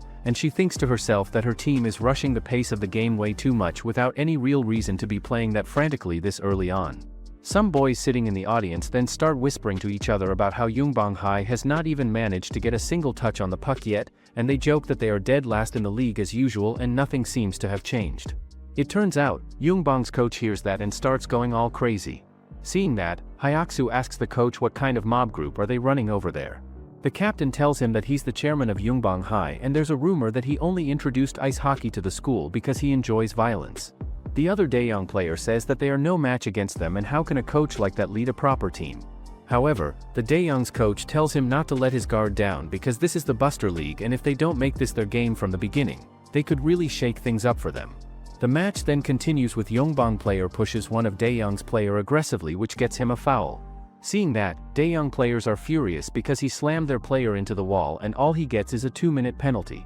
Myongji then gets completely furious at the opposing player and tells him straight that he is not going to be able to escape the consequences of pulling something like that in the future and that it will catch up to him eventually. The coach then turns to Hayaku and tells him to put his mouth guard in before he goes out there, and she explains that it does not take a genius to figure out how to get past their defense, but what they absolutely cannot have is their own team being scared to play physical because they are worried about getting fouled. Right at that moment, Hayaku steps into the game for the first time, and since this is his debut game everyone in the building is watching closely and looking forward to seeing what he is going to bring to the ice. The match picks back up with Daeyoung-hai starting to push the pace and play with more urgency, but Yongbang-hai keeps turning up the pressure right alongside them and refuses to back down or give an inch. The puck then gets to one of the opposing players who does his best to hold on to it and find a way out, but Chanwoo from Daeyoung manages to step in and steal it away from him cleanly. Just as Chanwoo finds himself getting closed down and blocked by two of Yongbang-hai's bigger players at the same time, he manages to slip the puck over to Myongji, who receives it and lightly but precisely redirects it and sends it sailing straight into the goal net. Seeing that, the opposing team's coach immediately loses his composure and gets furious on the sideline before turning and telling Chansu to get himself into the game right now. The game between Daeyoung-hai and Yongbang-hai comes to a close with Daeyoung-hai coming out on top and taking the win. As it turns out, Yongbang-hai had put all of their trust and confidence into their powerful enforcer as their key weapon going into the game, but what they did not account for was the fact that Daeyoung-hai had an excellent enforcer of their own waiting in the wings, and that enforcer completely neutralized and cancelled out everything Yongbang-hai's enforcer was trying to do, rendering him completely useless and ineffective throughout the entire match. 2 days later, the whole school is buzzing and everyone is talking about Hayaku and how his clip has been sitting at the top of the most watched list for 2 days running without dropping. Hayaku walks through the hallways with his earbuds in place so that he does not have to hear all the chatter and whispers of people talking about him everywhere he goes. The reason his fame has been exploding so rapidly and spreading so far comes down entirely to the streamer, who went ahead and uploaded all of his fight clips onto his YouTube channel where they could reach a massive audience without any filter. Sio Gene then comes up to Hayaku and pulls out her phone to show him his own fight clip before telling him straight to his face that he is Hockey Man from Samku TV. Hayaku tries his best to convince that he is not the Hockey Man, but the girl says that the video title clearly shows he is. Sio Gene further says that it's trending and she knew he had a reputation on streets, but she never thought it would be on that scale. Hayaku immediately calls the streamer and starts cursing at him, asking why he would upload his actual face. Sio Gene then asks Hayaku if he is free tomorrow, since it's their school's anniversary. She also says that someone gave her a couple of free tickets the other day, so she was wondering if he wants to go see a movie with her. Hearing that, Hayaku thinks that she definitely has a crush on him and that's the reason why she is inviting him on a movie date. Hayaku quickly texts the coach that he is not feeling well, so he is not going to practice today. Seeing that, the coach thinks that something is wrong because Hayaku is not like a person who would skip training even if he is sick. The next day, Sio Gene and Hayaku head out together to watch a movie, but the film they end up seeing turns out to be such a low-budget and cheesy action movie that even little kids would probably find themselves laughing at how bad it is.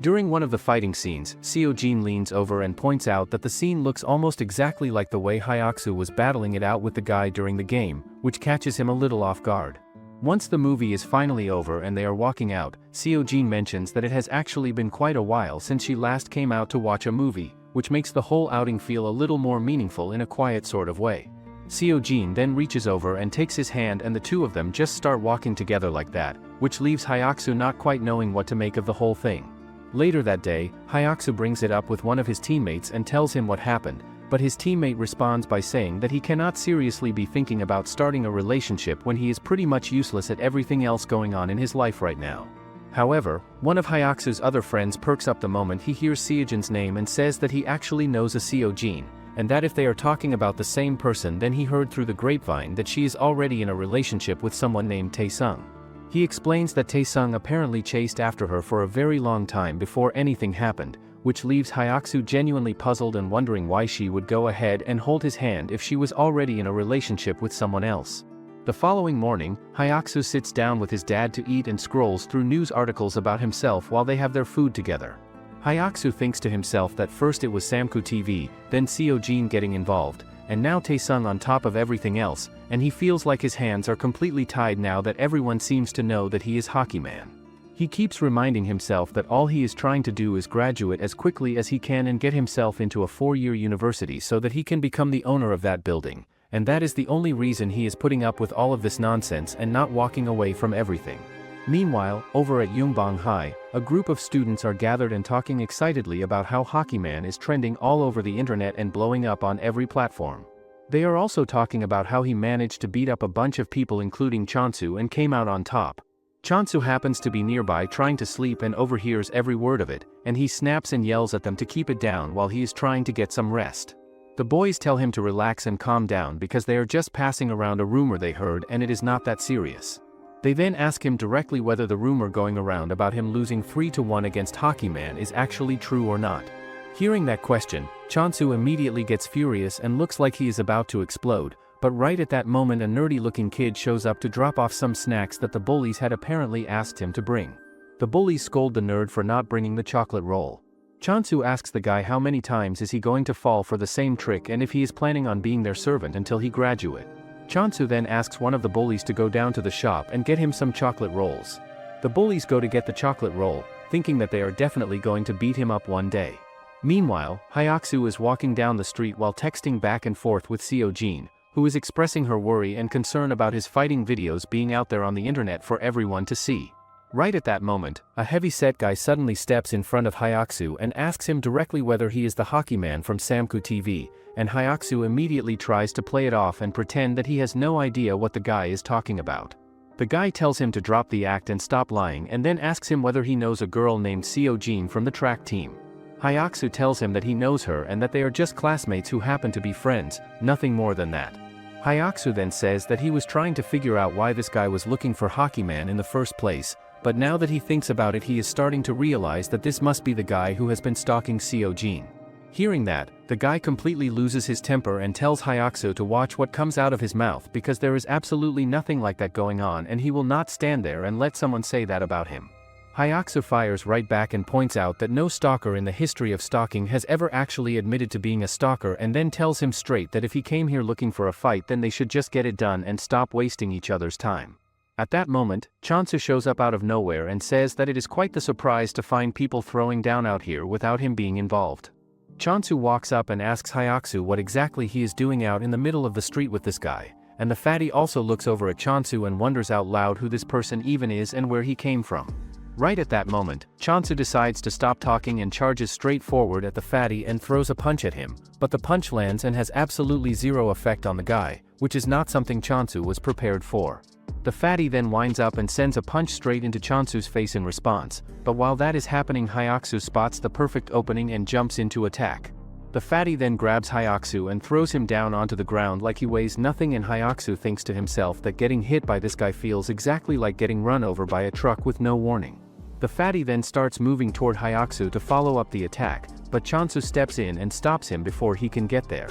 Chansu then pulls off a German suplex on the fatty that sends him crashing down hard, which genuinely surprises Hayaku because he did not see that coming from him at all. Chansu then turns to Hayaku and tells him that now that they have the space all to themselves with that problem taken care of, they should go ahead and fight each other and finally put an end to things between them once and for all. Hayaku looks at him confused and asks him what he is even talking about since he was the one who jumped into somebody else's business uninvited. Chansu then explains that they never got to finish things properly because of all the dumb rules and restrictions in the Buster League, and that they should just settle it right here and right now without any of that getting in the way. However, Hayaku tells him that if he loses this time, too, he have to admit defeat. At that moment, Taesung's teammates arrives, saying their innocent Taesung falls victim to Sio Gene and Hockey Man's lies and now the two of them attack him together. Hayaku tells them to go back to their own school, and then Hayaku and Chansu continue to argue in front of them, which makes them think that they are a bunch of clowns. Hayaku tells them that Chansu is some lunatic, so they should just ignore him, and the most important thing is, Sio Gene and he are just friends.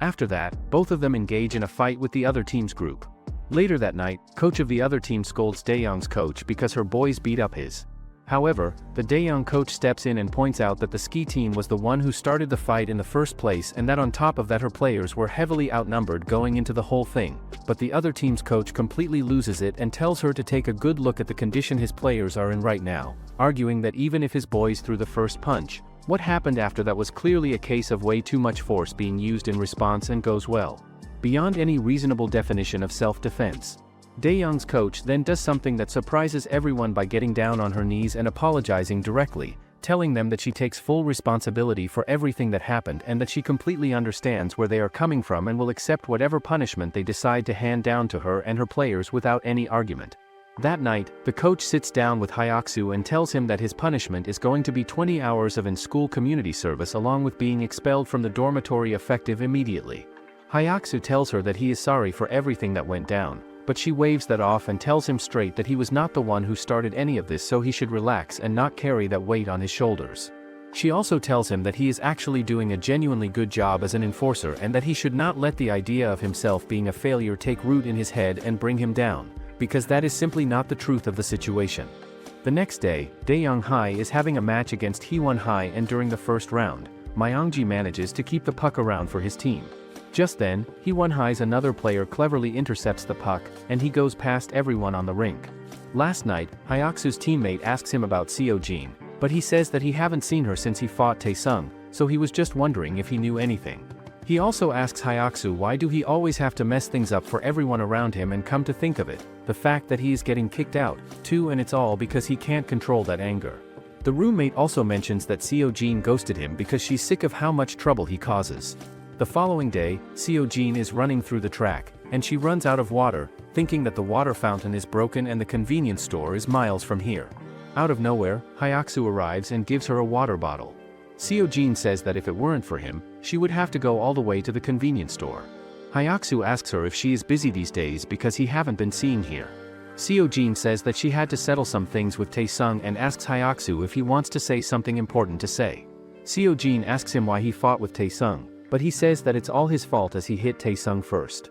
Sio Gene says that it's not his fault and she knows why Taesung did that to him, and he can just say that he fought him for her. Back to present, Hwon Hai succeeds in opening the scoreboard, and it is said that Hee-chan is a player the Korean Ice Hockey Association is following closely as well, and it seems Kyungdong Hai and now Daeyoung Hai find it difficult to stop this monster. Hee-chan then starts getting under Myongji's skin by mocking him and saying that it has been a really long time since the two of them have been face to face like this. He also asks Myongji what it feels like to be going up against him as an opponent after spending so much time as teammates on the same side. Myongji fires back and tells him that they have already broken down and picked apart Hwon Hai's tactics thoroughly, and that the way this game is going to end is with a loss for him no matter what he thinks. Hearing that, Hee-chan starts acting all fired up and a little unhinged about it, telling Myongji that he was honestly feeling a little nervous when he first heard that he was going to be facing him today, but now that they are out here it is starting to look like Myongji is actually the one dealing with nerves and struggling to keep it together. Going back to a flashback,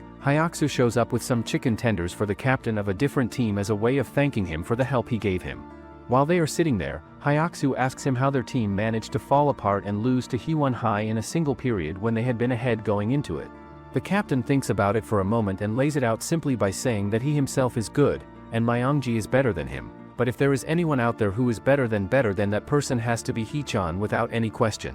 Back in the present moment, Hayaku finishes getting himself ready and prepares to step out onto the rink, feeling the weight of everything he has heard and learned about Hee-chan sitting on his shoulders as he gets set to face what is clearly going to be the biggest challenge he has encountered since stepping onto the ice for the first time. And he knows deep down that whatever happens out there tonight is going to test everything he has been working toward and building up since this whole journey started. Afterward, the commentator starts talking about how Hee-chan seems to be in absolutely perfect form against Daeyoung Hai today and is looking like a very strong candidate to walk away with this year's Buster League MVP award when everything is said and done. Another commentator chimes in and adds that these were not exactly easy conditions for Hee-chan to be shining in, especially considering the fact that Dae-young had been the ones with possession of the puck for a good portion of the time, which makes what Hee-chan has been doing out there even more impressive when you think about it. Myongji stands on the ice and takes in the atmosphere of the stadium, and he can feel that things are not going in the right direction for his team right now and that they absolutely have to find a way to turn things around no matter what it takes.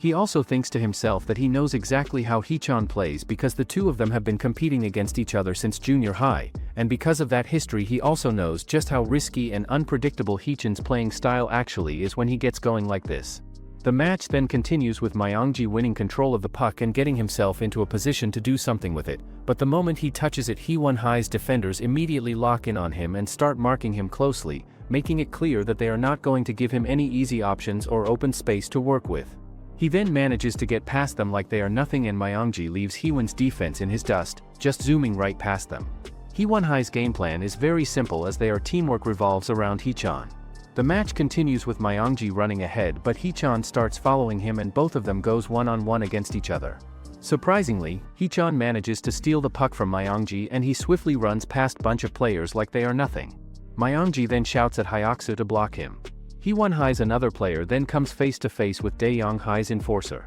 Hee-chan then fires the puck straight toward the goal but it clips the post and bounces right back out, giving everyone a brief moment to breathe. The puck then slides back over toward Hayaku, but Hee-chan gets to it again and this time he connects cleanly and sends the puck flying straight into the net for the goal. Seeing that go in, everyone in the crowd erupts and starts cheering for Hee-chan, with people saying that his technique is something else entirely and almost impossible to figure out or predict. Myongji then turns on Hayaku and tells him straight that if he cannot keep up with what is happening out there then he should just get off the ice, and he makes it clear that he is not going to stand around and watch him struggle like this. He also tells him that he is not going to blame him for not being good enough, so if that is the case he should go and tell the coach himself and ask to be subbed out rather than staying out there and being a liability. However, Hayaku refuses to accept that and tells Myongji to give him one more chance to prove that he can get the job done. At that point there is only 57 seconds remaining until the end of the first period, which means every single second from here on out counts for everything. The match then picks back up and Hayaku goes after Hee-chan aggressively and shoves him hard down onto the ground before quickly turning around and apologizing to him for doing that. In a flashback, Hee-chan's friends gather around him and tell him to take it easy and not push himself so hard and overwork his body the way he has been doing. Hee-chan tells them that if they can draw some aggression from the opposing team right at the beginning of the game, he can step in and make the goals, which would make the whole path to winning a whole lot easier and more manageable for everyone. Myongji also pulls Hee-chan aside and tells him that he is going to be the playmaker starting from their next game, and that his job is to stay near the center line and make sure he is focused on passing the puck rather than trying to do everything himself. Hearing that, Hee-chan gets confused and does not quite understand why his role is being changed like that, but Myongji explains to him that in order for him to keep scoring goals the way everyone wants him to, the whole team ends up having to play at his pace and adjust everything around him, and that simply cannot keep going on the way it has been. Back in the present moment, the referee steps in and reminds Hayaku that an enforcer is not supposed to go after players who have no intention of engaging in a fight in the first place,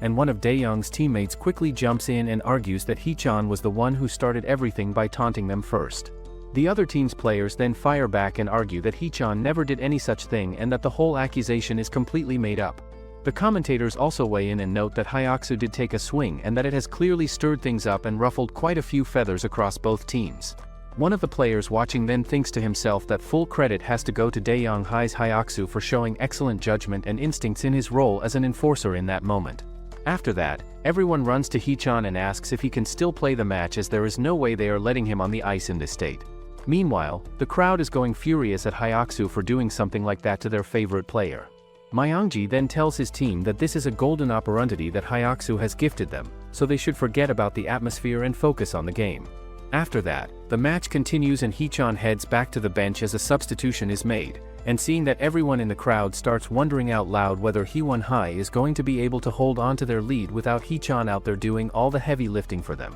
The puck then finds its way to Yi-hyun, who picks up the assist and gets the shot off cleanly, and with that Dae-young High finally gets themselves on the scoreboard and the whole crowd erupts with cheering and excitement for them. Myongji then gathers his teammates together and tells them that they need to push hard and grow their lead by 5 goals before Hee-chan gets back on the ice, making it very clear that this window without him is the golden opportunity they have been waiting for and they absolutely cannot afford to waste a single second of it. Dae-young-hae then goes on an impressive run and scores back-to-back goals in quick succession, completing what feels like a remarkable comeback and taking the lead in the score for the first time in the entire game. Watching from the bench as the lead slips away from his team, Hee-chan turns to his coach and makes it clear that he needs to get back out on the ice right now or they are going to end up losing this match, and he is not the kind of person who can just sit there and watch that happen when he knows he can do something about it. In the end, the coach makes the call and sends Hee-chan back out onto the ice, and the moment that decision is made, absolutely everyone in the stadium gets fired up and excited all over again to see what he is going to bring when he steps back out there.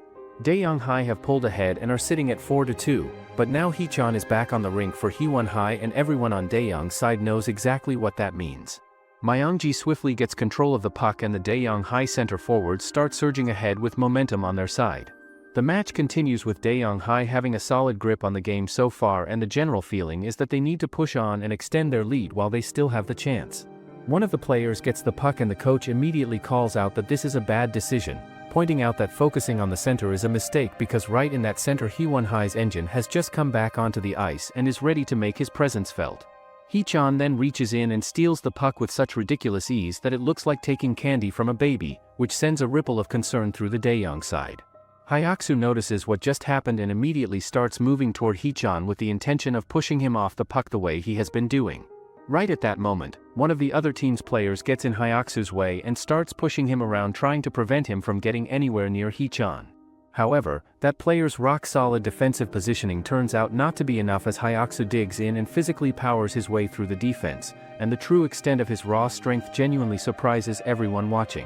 Another one of the Dae-young players then skates over to Hayaku and lets him know that they got scored on the very second Hee-chan came back onto the ice, which is a sobering piece of information. Hayaku then looks over and notices that the other team's players are now gathered around the player that Hayaku just overpowered, encouraging him and trying to lift his spirits after being on the receiving end of that kind of physical force. Hayaku wonders what's the point of playing if all they do is back up one player, but it also means that they have to get Hee-chan somehow. The match continues with the Dae-young-hae players pushing forward on the pursuit once again, and Hayaku is clearly back to marking Hee-chan just like he was doing before. Hayaku manages to shove the same opposing player out of the way once again in the same way he did earlier, and as he looks around he starts to realize that the other team's players are converging on him all at once in a deliberate effort to keep him tied up and as far away from Hee-chan as possible. Hayaku then takes on two of the opposing players at the same time and holds them off before calling out to Myung-ji and telling him to go ahead and make his move while the path is open.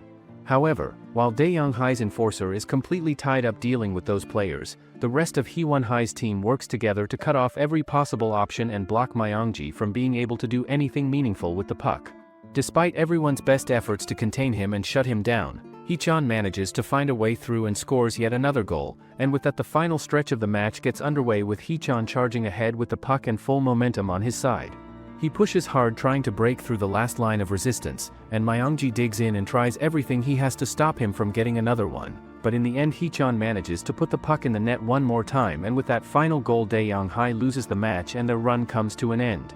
It turns out, after being expelled from the dorms for fighting with Taesung, the Sky Team coach has rented a small room for him near school. Hayaku spends most of his time in his room watching UFC matches of McGregor and Khabib. For him, this has to be one of his favorite fight scenes of all time. He thinks to himself that both of them are his favorite fighters to watch, but neither one of them really fits the style that he himself wants to develop and make his own. In his mind, his ideal style would be someone who combines both the will and the skill together in equal measure, topped off with the kind of extreme and overwhelming physical power that someone like Chonsu brings to every single fight. Right at that moment, the coach suddenly shows up and asks him why he has not taken a shower yet, and on top of that points out that the dishes have not even been washed, which is making things worse. The coach then reaches into a bag and pulls out some Korean beef to have for dinner, which catches Hayaku completely off guard as he wonders out loud what the occasion is and why she is suddenly splurging on something this expensive. The coach tells him simply that they are having it for dinner tonight and that he should get the grill fired up while she goes and washes up. Sometime later, both of them are sitting together with the grill going and the beef sizzling away as they cook their dinner together. Hayaku genuinely enjoys the food, and when the coach offers to feed him a piece directly from her hand, it unexpectedly reminds him of Sio Gene and brings her to the front of his mind for a moment. The coach then tells him that he has been doing quite well over the past few days and that she has noticed he does not have those explosive angry outbursts anymore either, which is a real sign of progress. So, she asks him whether he is dealing with any particular issues or challenges while he is out there playing, but Hayaku tells her that he has pretty much gotten used to everything by this point and that it is not bothering him the way it used to. She also tells him that if he wants to go and participate in that fighting show on the side, she is not going to stop him or make him hold himself back from it, but she reminds him that as an athlete he always has to keep in mind that his body is his most valuable asset and he needs to treat it that way. Hayaku then brings up their next opponent, which is Buchan High, and takes the opportunity to ask whether there is any chance he could play a position other than enforcer just for that particular game as a way of showing what else he can bring to the table. However, the coach shuts that idea down immediately, telling him straight that his fundamentals and basic hockey skills are still far too underdeveloped and weak for him to play a regular position effectively, and that he would have a really tough time out there trying to contribute in any meaningful way if he is not playing enforcer. Back in the present moment, the coach thinks to herself that Hayaku has gotten so used to being an enforcer and filling that specific role that he genuinely has no real understanding of how to play proper hockey the way it is meant to be played, and she has absolutely no plans or intentions of turning him into a proper and well-rounded ice hockey player at any point. Once the match ends, the coach pulls Hayaku aside and hands him a list, telling him that it contains all of the martial arts gyms located near the campus. She explains that getting familiar with various different martial art styles is going to be genuinely helpful and beneficial for him going forward in his role, and that she is going to cover all of his gym fees herself until the league is finished so that money is not a concern. Hayaku pushes back a little and tells her that he would honestly rather spend that time practicing hockey than focusing on fighting, but the coach finally makes things crystal clear and tells him straight that she does not have any plans to use him as anything other than her enforcer, and that is simply the role he was brought in to fill. Hayaku thinks to himself that this approach is actually worse for the team when you really think about it, because even if he is an enforcer, having another person on the team who is capable of putting points on the board would only make them stronger and harder to beat. The coach then pulls out her phone and shows him an article that has been trending all over social media about enforcers being a rising threat and problem within the sports industry. She explains that the general audience does not view enforcers as real and legitimate players but rather sees them as nothing more than thugs who happen to be on the ice. She also tells Hayaku plainly that the only reason she went ahead and drafted him in the first place was because she needed someone who could fight, and that even she can recognize that his fighting skills are something genuinely special and different from what most people bring to the table. Meanwhile, over in the locker room, two Daeyoung High players are having a conversation about how there is going to be galbi stew for dinner and that they need to get moving because there is not going to be any left if they show up late. The glasses guy tells the other player that he is going to pass on dinner tonight because he has something important that he needs to take care of first. Once the other boy heads out and leaves him alone, the glasses-wearing otaku quickly pulls out a picture of an attractive woman and hides it away in the locker room, thinking to himself with satisfaction that it took him quite a while to track down and collect all of these. Out of nowhere, Hayaku suddenly shows up and catches him standing there staring at a girl's picture with a look on his face that he clearly did not want anyone to see. Hayaku reaches over and snatches the picture right out of his hands before asking him who this person actually is and where he got it from. Feeling completely embarrassed and caught red-handed, the player reluctantly tells him that the person in the picture is none other than their own coach, which is not at all the answer Hayaku was expecting to hear. Hearing that, Hayaku gets completely surprised and simply cannot wrap his head around the fact that the person they are talking about is actually their own coach. The player then tries to convince him by pointing out that she looks exactly the same as she did back then and that she was actually way more famous 10 years ago when she was widely known and celebrated as the hockey fairy of the sport. Hayaku then starts putting it all together in his head and comes to the uncomfortable realization that in the eyes of someone who was once a legendary idol of winter sports and achieved that kind of status and recognition, there is simply no way that an enforcer could ever be seen or respected as a real and legitimate player in any meaningful sense of the word. Hayaku then turns to the player and tells him that they should stop standing around talking and get back to it and continue with their practice, but the player tells him that the coach locked up the rink on her way out, which means getting back on the ice right now is not an option. Hayaku then goes over to check for himself and sure enough finds that it is completely locked, which tells him that she is now deliberately limiting the amount of time they have available for personal practice outside of scheduled sessions. On his way back home afterward, Hayaku finds himself sinking into dark thoughts as he starts to feel more and more like he is nothing more than a disposable tool that is going to be used once for the Buster League and then thrown aside when his purpose has been served. Right at that moment, a group of thugs decides to try and start something with Hayaku, and all the frustration that has been building up inside him comes pouring out as he beats all of them up without holding anything back. Meanwhile, Chansu is at home carefully serving his grandmother a bowl of kimchi stew, but she does not seem to be paying much attention to the food sitting in front of her and is not making any move to eat it. Chansu pushes her a little and tells her that she really needs to eat because the kimchi stew he made is genuinely delicious and she is going to enjoy it once she actually tries it. He then scoops up a spoonful and tries to bring it to her mouth, but she swats the spoon away and tells him plainly that all she wants right now is meat and nothing else is going to satisfy her.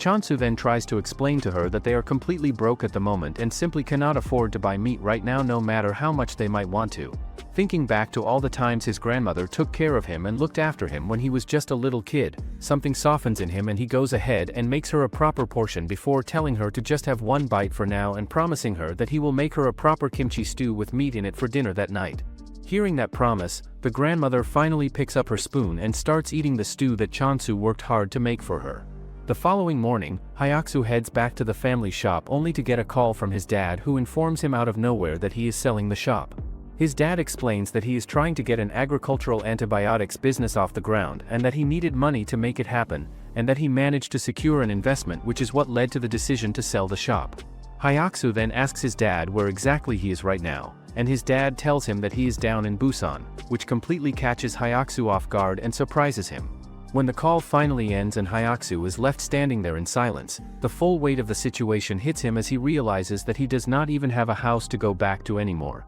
which puts him in a pretty desperate spot with nowhere obvious to turn. Hayaku then picks up his phone and calls the streamer, asking him straight out whether there are any fights happening tonight because he is in need of some money and needs to figure something out fast. The streamer gets completely excited and tells him that he never in his life thought he would see the day that Hayaku would be the one coming to him and bringing up a stream on his own, which is a pretty big deal coming from someone who has always needed convincing and who has never exactly been enthusiastic about the whole setup. The streamer tells him to get himself to the park by 11 o'clock, and when Hayaku shows up he finds Chansu already there and waiting for him, which does not come as a complete surprise given everything that has been building up between the two of them and the fact that their rivalry has never really been settled properly no matter how many times they have crossed paths. The match then kicks off with Chansu wasting absolutely no time and going straight after Hayaku from the opening moment, and he starts landing hits and beating him up pretty badly right from the start. However, Hayaku refuses to go down and stay down, and he fights through the pain and delivers a solid head bump before getting back up onto his feet and refusing to quit.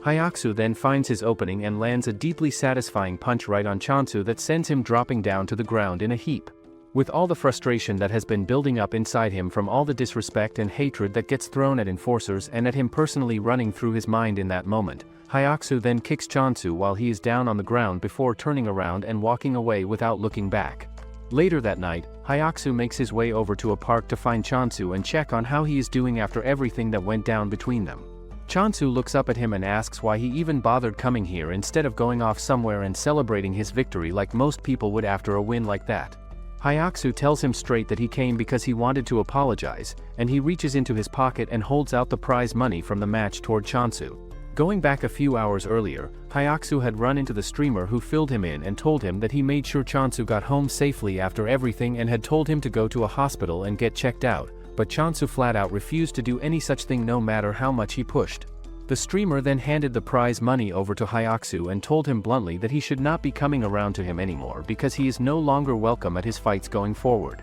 Back in the present, Hayaku tells Chansu to take the money and use it for hospital bills or whatever he needs it for because he must be in a serious amount of pain after the beating he took. Hayaku then sets the money down on the bench beside Chansu and turns around and walks away without waiting for a response. After that, Hayaku heads to a public sleeping area to find somewhere to spend the night, and while he is looking around he spots a pillow and reaches out to grab it, but right at that moment Sio Gene appears out of nowhere and snatches the pillow at the same time. Hayaku is genuinely surprised to see her there and asks what she is doing in a place like this, and she tells him casually that she is there with some of her friends. Just then, Sio Gene hears the voice of that massive built girl and quickly takes Hayaku with her to hide somewhere. Sometime later, both of them enjoy some sauna ramen and he tells her that he don't like the nickname she calls him by and she should change that, but Sio Gene asks him if he wants her to call him boyfriend. Hearing that, Hayaku gets nervous and asks why he would call her that as people might get the wrong idea. Sio Gene thinks about it for a moment and says that technically he is a guy and he is a friend, so that does make him a boyfriend in the most literal sense of the word, which is her way of being playful about the whole thing. Sio Gene then goes on and says that he got kicked out of the basketball team back at his last school, and on top of that he has now been kicked out of the dorms at this school too, which is quite the track record to have built up in such a short amount of time. She thinks to herself that on the outside he comes across like a troublemaking delinquent who is always looking for the next problem to get himself into, but that underneath all of that, when you actually pay attention and watch him closely, even when it seems like he is putting up walls and pushing everyone away, he actually genuinely looks out for the people around him in his own way. Hayaku then opens up and starts telling her a bit about his story, explaining that back when he was in his first year of junior high his mother walked out and left them behind. He explains that she told them she simply could not take it anymore and that the final breaking point for her was his father's string of ridiculous and poorly thought out business ventures that never went anywhere. Right at that personal and somewhat heavy moment, two massively built girls suddenly show up and spot Sio Gene standing there with Hayaku, and they immediately look at the two of them and ask Sio Gene whether that boy right there her boyfriend is. The two massively built girls then turn to Sio Gene and ask her to tell them all about who Hayaku is and what his deal is, so Sio Gene quickly blurts out that this is her boyfriend and that they go to school together at Daeyoung High. Hearing that, one of the girls completely freaks out at the news, but Sio Gene then quickly corrects herself and clarifies that he is not her boyfriend but just a guy friend from school, which does not exactly help clear things up in a smooth way. Another one of the girls then wheels around and points at Hayaku and shouts at him, demanding to know how he has the nerve to hit on their innocent little Sio Gene and follow her all the way out to a place like this. Hayaku looks at the situation for a moment and then decides to just lean into it and play along, telling the girls that he is actually her boyfriend for real, which shocks the girls and leaves them completely stunned. The girls cannot wrap their heads around the idea that Sio Gene has already gone and fallen for someone like him. One of the girls then crosses her arms and says that she is not going to believe any of it until the two of them prove their relationship is real and demonstrate their true feelings for each other with a proper kiss. Hearing that, Hayaku absolutely freaks out on the inside, but then Sio Gene leans over and whispers to him that they are going to go ahead and kiss. She then immediately plants a kiss on his cheek before he can react,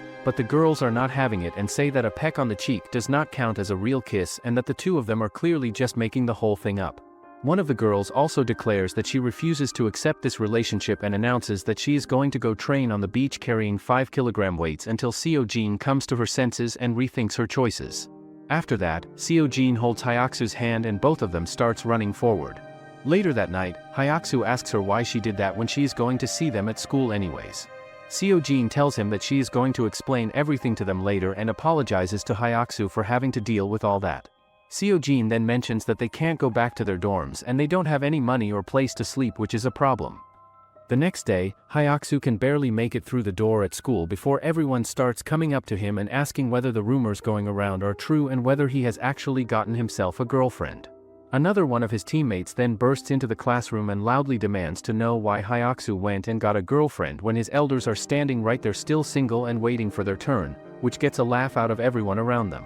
Sometime later, Hayaku manages to shake everyone off and put the whole thing to rest by telling them plainly that he is not dating anyone and that the whole thing is just a rumor with nothing behind it. He then finds himself genuinely puzzled about where the rumor even started in the first place, and it slowly dawns on him that word might have gotten out somehow about the night he spent sitting on a park bench with Sio Gene, which would certainly explain how something like this got started and spread so quickly through the school. Right at that moment, his phone buzzes and he sees that it is Sio Gene calling, and when he picks up she asks him in a casual and relaxed tone whether he has any free time because she wants him to come clothes shopping with her. Hayaku thinks about his training for a brief moment but then remembers that the coach does not really think of him as a proper and official player on the team anyway, and with that thought in mind he tells Sio Gene that they can meet in front of the station in an hour. At that moment, Myongji happens to notice Hayaku standing off to the side talking to someone on the phone, and something about that catches his attention before he moves on. Later that same day, Myongji gets back home earlier than expected and his sister gets surprised to see him walking through the door at that hour.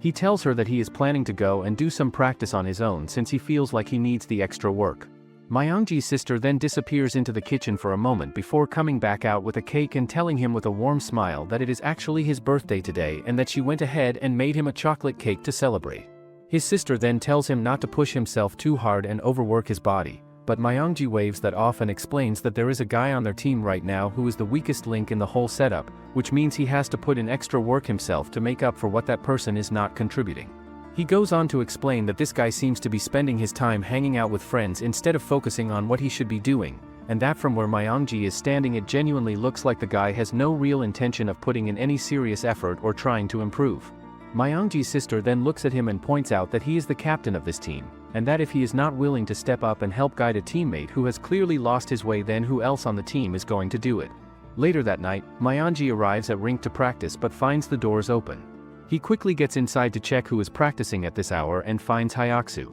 Myongji approaches him and says that he is losing his balance as he needs to lift his waist more. Hayaku tells Myongji that he needs to win this Buster League game no matter what. After that, Myongji and Hayaku stay behind and practice together for the rest of the session, and as it turns out Hayaku has not even managed to get a proper touch on the puck once throughout the entire practice, which says a lot about where his fundamentals currently stand. Hayaku then ends up losing his footing and crashing hard into the post before going down on the ice. Myongji then looks down at him and asks Hayaku whether he wants to know the real reason why the coach only ever uses him as an enforcer and nothing more. He tells him that it is actually because he is not a complete beginner, which sounds like a compliment on the surface but is not really meant that way. He explains that players who are halfway between a beginner and someone with real skill are actually worse to work with than someone who knows absolutely nothing, because they are stubborn about the little they already know and end up developing all kinds of strange and bad habits that then have to be completely torn out from the root before any real progress can be made. He then tells Hayaku that from this point forward he is going to stay behind after practice and work with him personally to try and fix things properly. The next day, the coach sits down and thinks through their upcoming situation, reminding herself that they are going up against Wonil High School the following day and that while that team tends to rank somewhere around 4th or 5th out of the 8 teams in the league overall, they are without a doubt sitting at 1st or 2nd place when it comes to the finer details and technical aspects of the game. The coach then calls Myongji over and asks him how he is feeling going into things, to which he replies simply that he is doing alright. The coach then adds that doing just alright is simply not going to cut it because their next match is against Wonil High and that team is notoriously tricky and difficult to read, which means everyone on the team needs to be fully switched on and ready for whatever they throw at them. Myongji then turns to the coach and asks her directly whether Hayaku is going to be playing tomorrow in his enforcer role, but the coach tells him that she will send him out onto the ice if and when the situation calls for it and not before. The next day finally arrives and it is time for the match between Daeyoung High and Wonil High School. Hayaku finds himself in the starting position right from the opening and stands there genuinely puzzled, wondering to himself why he is being put out there so early when he never usually gets sent in at the beginning like this. The match then gets underway with Daeyoung High winning control of the puck early and Myongji immediately charging hard toward the opposing side of the rink with purpose and speed. However, out of nowhere a very strange player from Wonil suddenly appears and does something that nobody on the ice or in the stands was prepared to see, which is licking Myongji directly on the cheek without any warning or hesitation. Seeing that, everyone around immediately jumps to the conclusion that Hayaku went and attacked an opposing player without any provocation, completely going against the unwritten rules and expectations of the enforcer position. The guy then starts putting on a full performance and acting like he is in unbearable agony and practically dying right there on the ice, which is convincing enough to fool most of the people watching. After that display, the crowd starts booing loudly at Hayaku and directing all of their frustration and disapproval at him, and the referee steps in and hands him a major penalty of 5 minutes in the box. The coach watches all of this and thinks to herself that this is exactly what she expected, because that player is none other than the captain of Wonil High School's team, a guy who has earned quite the reputation and goes by the nickname The Actor, and his name is Song Min-young. It is a close and tight game between Daeyoung High and Wonil High with the score still sitting at 0-0 as the second period is about to get underway. The coach thinks to herself that Captain Min-young led a fast and aggressive attack, and that Wonil High School has managed to turn the whole chaotic flow of the game into an opportunity that is working in their favor. Daeyoung High then manages to take the puck back after Min-young's shot fails to find the net and comes to nothing. Min-young then turns back toward the offensive end and starts physically pushing through a bunch of Daeyoung players who are coming at him from different directions, trying to cut off his path and slow him down. Myongji calls out to everyone and tells them to stay in their positions and hold the line no matter what, keeping everyone organized and focused on the middle of the chaos. They all work together and crowd around Min-young until eventually Myongji manages to wrestle back control of the puck for his side. Myongji then gets the puck under his stick and fires it straight toward the goal with everything he has, but the goalkeeper reads the shot well and gets across to block it cleanly, keeping the scoreline level. The captain then turns to Hayaku and asks him whether he can see clearly now what it is that he needs to go out there and do. Hayaku then steps back onto the ice, and the moment Myongji sees him coming back out there, a look of genuine relief and happiness crosses his face. The second period is now down to its final 30 seconds, and the scoreboard still shows a completely tied game at 0-0, with neither side having been able to break through yet. The puck is now in the possession of one of Daeyoung's players, who is doing everything he can to put distance between himself and Minyoung, but Minyoung reaches into his bag of dirty tricks once again and uses one of his underhanded moves to make the player fall and takes the puck right back from him in the process. He then lines up and fires a shot that goes cleanly into the net, giving Wono-hai the lead right at the worst possible moment. Myongji then skates straight over to Minyoung and tells him to cut out all the cheap tricks and play the game properly, but Minyoung puts on his most convincing innocent face and acts as though he has absolutely no idea what Myongji is even talking about, which is infuriating in itself. Right at that moment, Hayaku has seen enough and steps in before anyone can stop him, throwing a punch directly at Minyoung and earning himself a misconduct penalty in the process. As he skates toward the penalty box, he thinks to himself that this feels a whole lot better than the last time he got a penalty when he had not even laid a finger on anyone. After that, the match continues with Wono-hai completely dominating against Daeyoung-hai and manages to win the match. The next day, the coach sits down and goes through a list of all the teams they have played against so far, and she thinks to herself that Haesung-hai has emerged as a very strong contender for the championship title and has not dropped a single game yet throughout the entire competition. She believes that this particular team has two of the most talked about and feared players in the entire Buster League on their roster, those being their ace player Donjin and their unpredictable wildcard enforcer Minsang, who together make them an incredibly difficult team to prepare for and go up against. On top of that, she also thinks about how Hee-won-hai has managed to win 5 games so far, and that pretty much all of that success can be traced back to what Hee-chan has been doing out on the ice for them. Later on, the coach gathers the team together and informs them that their next opponent Kyungdong-hai is performing at the very top of their game this year and is going to be a serious challenge, and she also brings up Haesung High School of Physical Education as a team that Daeyoung has never once managed to beat in all the time they have faced each other. The coach then turns to Myongji and asks him directly what he thinks was the main reason they lost their last game, and Myongji answers that it came down to a lack of effort from the team. The coach, however, disagrees and tells him that the real reason behind the loss was that Daeyoung's plays have become too predictable and overused, with everything relying too heavily on elaborate technique that the opposing teams have already figured out how to read and shut down. Sometime later, Myongji goes to the coach and asks her to let Hayaku back into regular hockey practice with the rest of the team. The coach tells him that she will think about it before turning and walking away without giving him a definitive answer either way. Meanwhile, Hayaku is sitting down trying to study alongside Sio Gene, but he is finding it really difficult to concentrate and keep his mind on the material in front of him. Right at that moment, a guy by the name of Juntae shows up out of nowhere and approaches Hayaku before handing him his card and introducing himself as the coach of Suwon University's ice hockey team. After that, the guy gets straight to the point and tells Hayaku that he is there to scout him, but then lays out a condition that completely catches Hayaku off guard. He tells him that in order to make this scouting opportunity work out, Hayaku is going to have to make sure that Daeyoung loses their last 2 remaining games in the league. How long do you think it will take for Hayaku to master the ice and prove he's more than just a fighter? Comment icing if you'd like a part 2 of the series. Make sure to like and subscribe the channel for more sports manhwa recaps.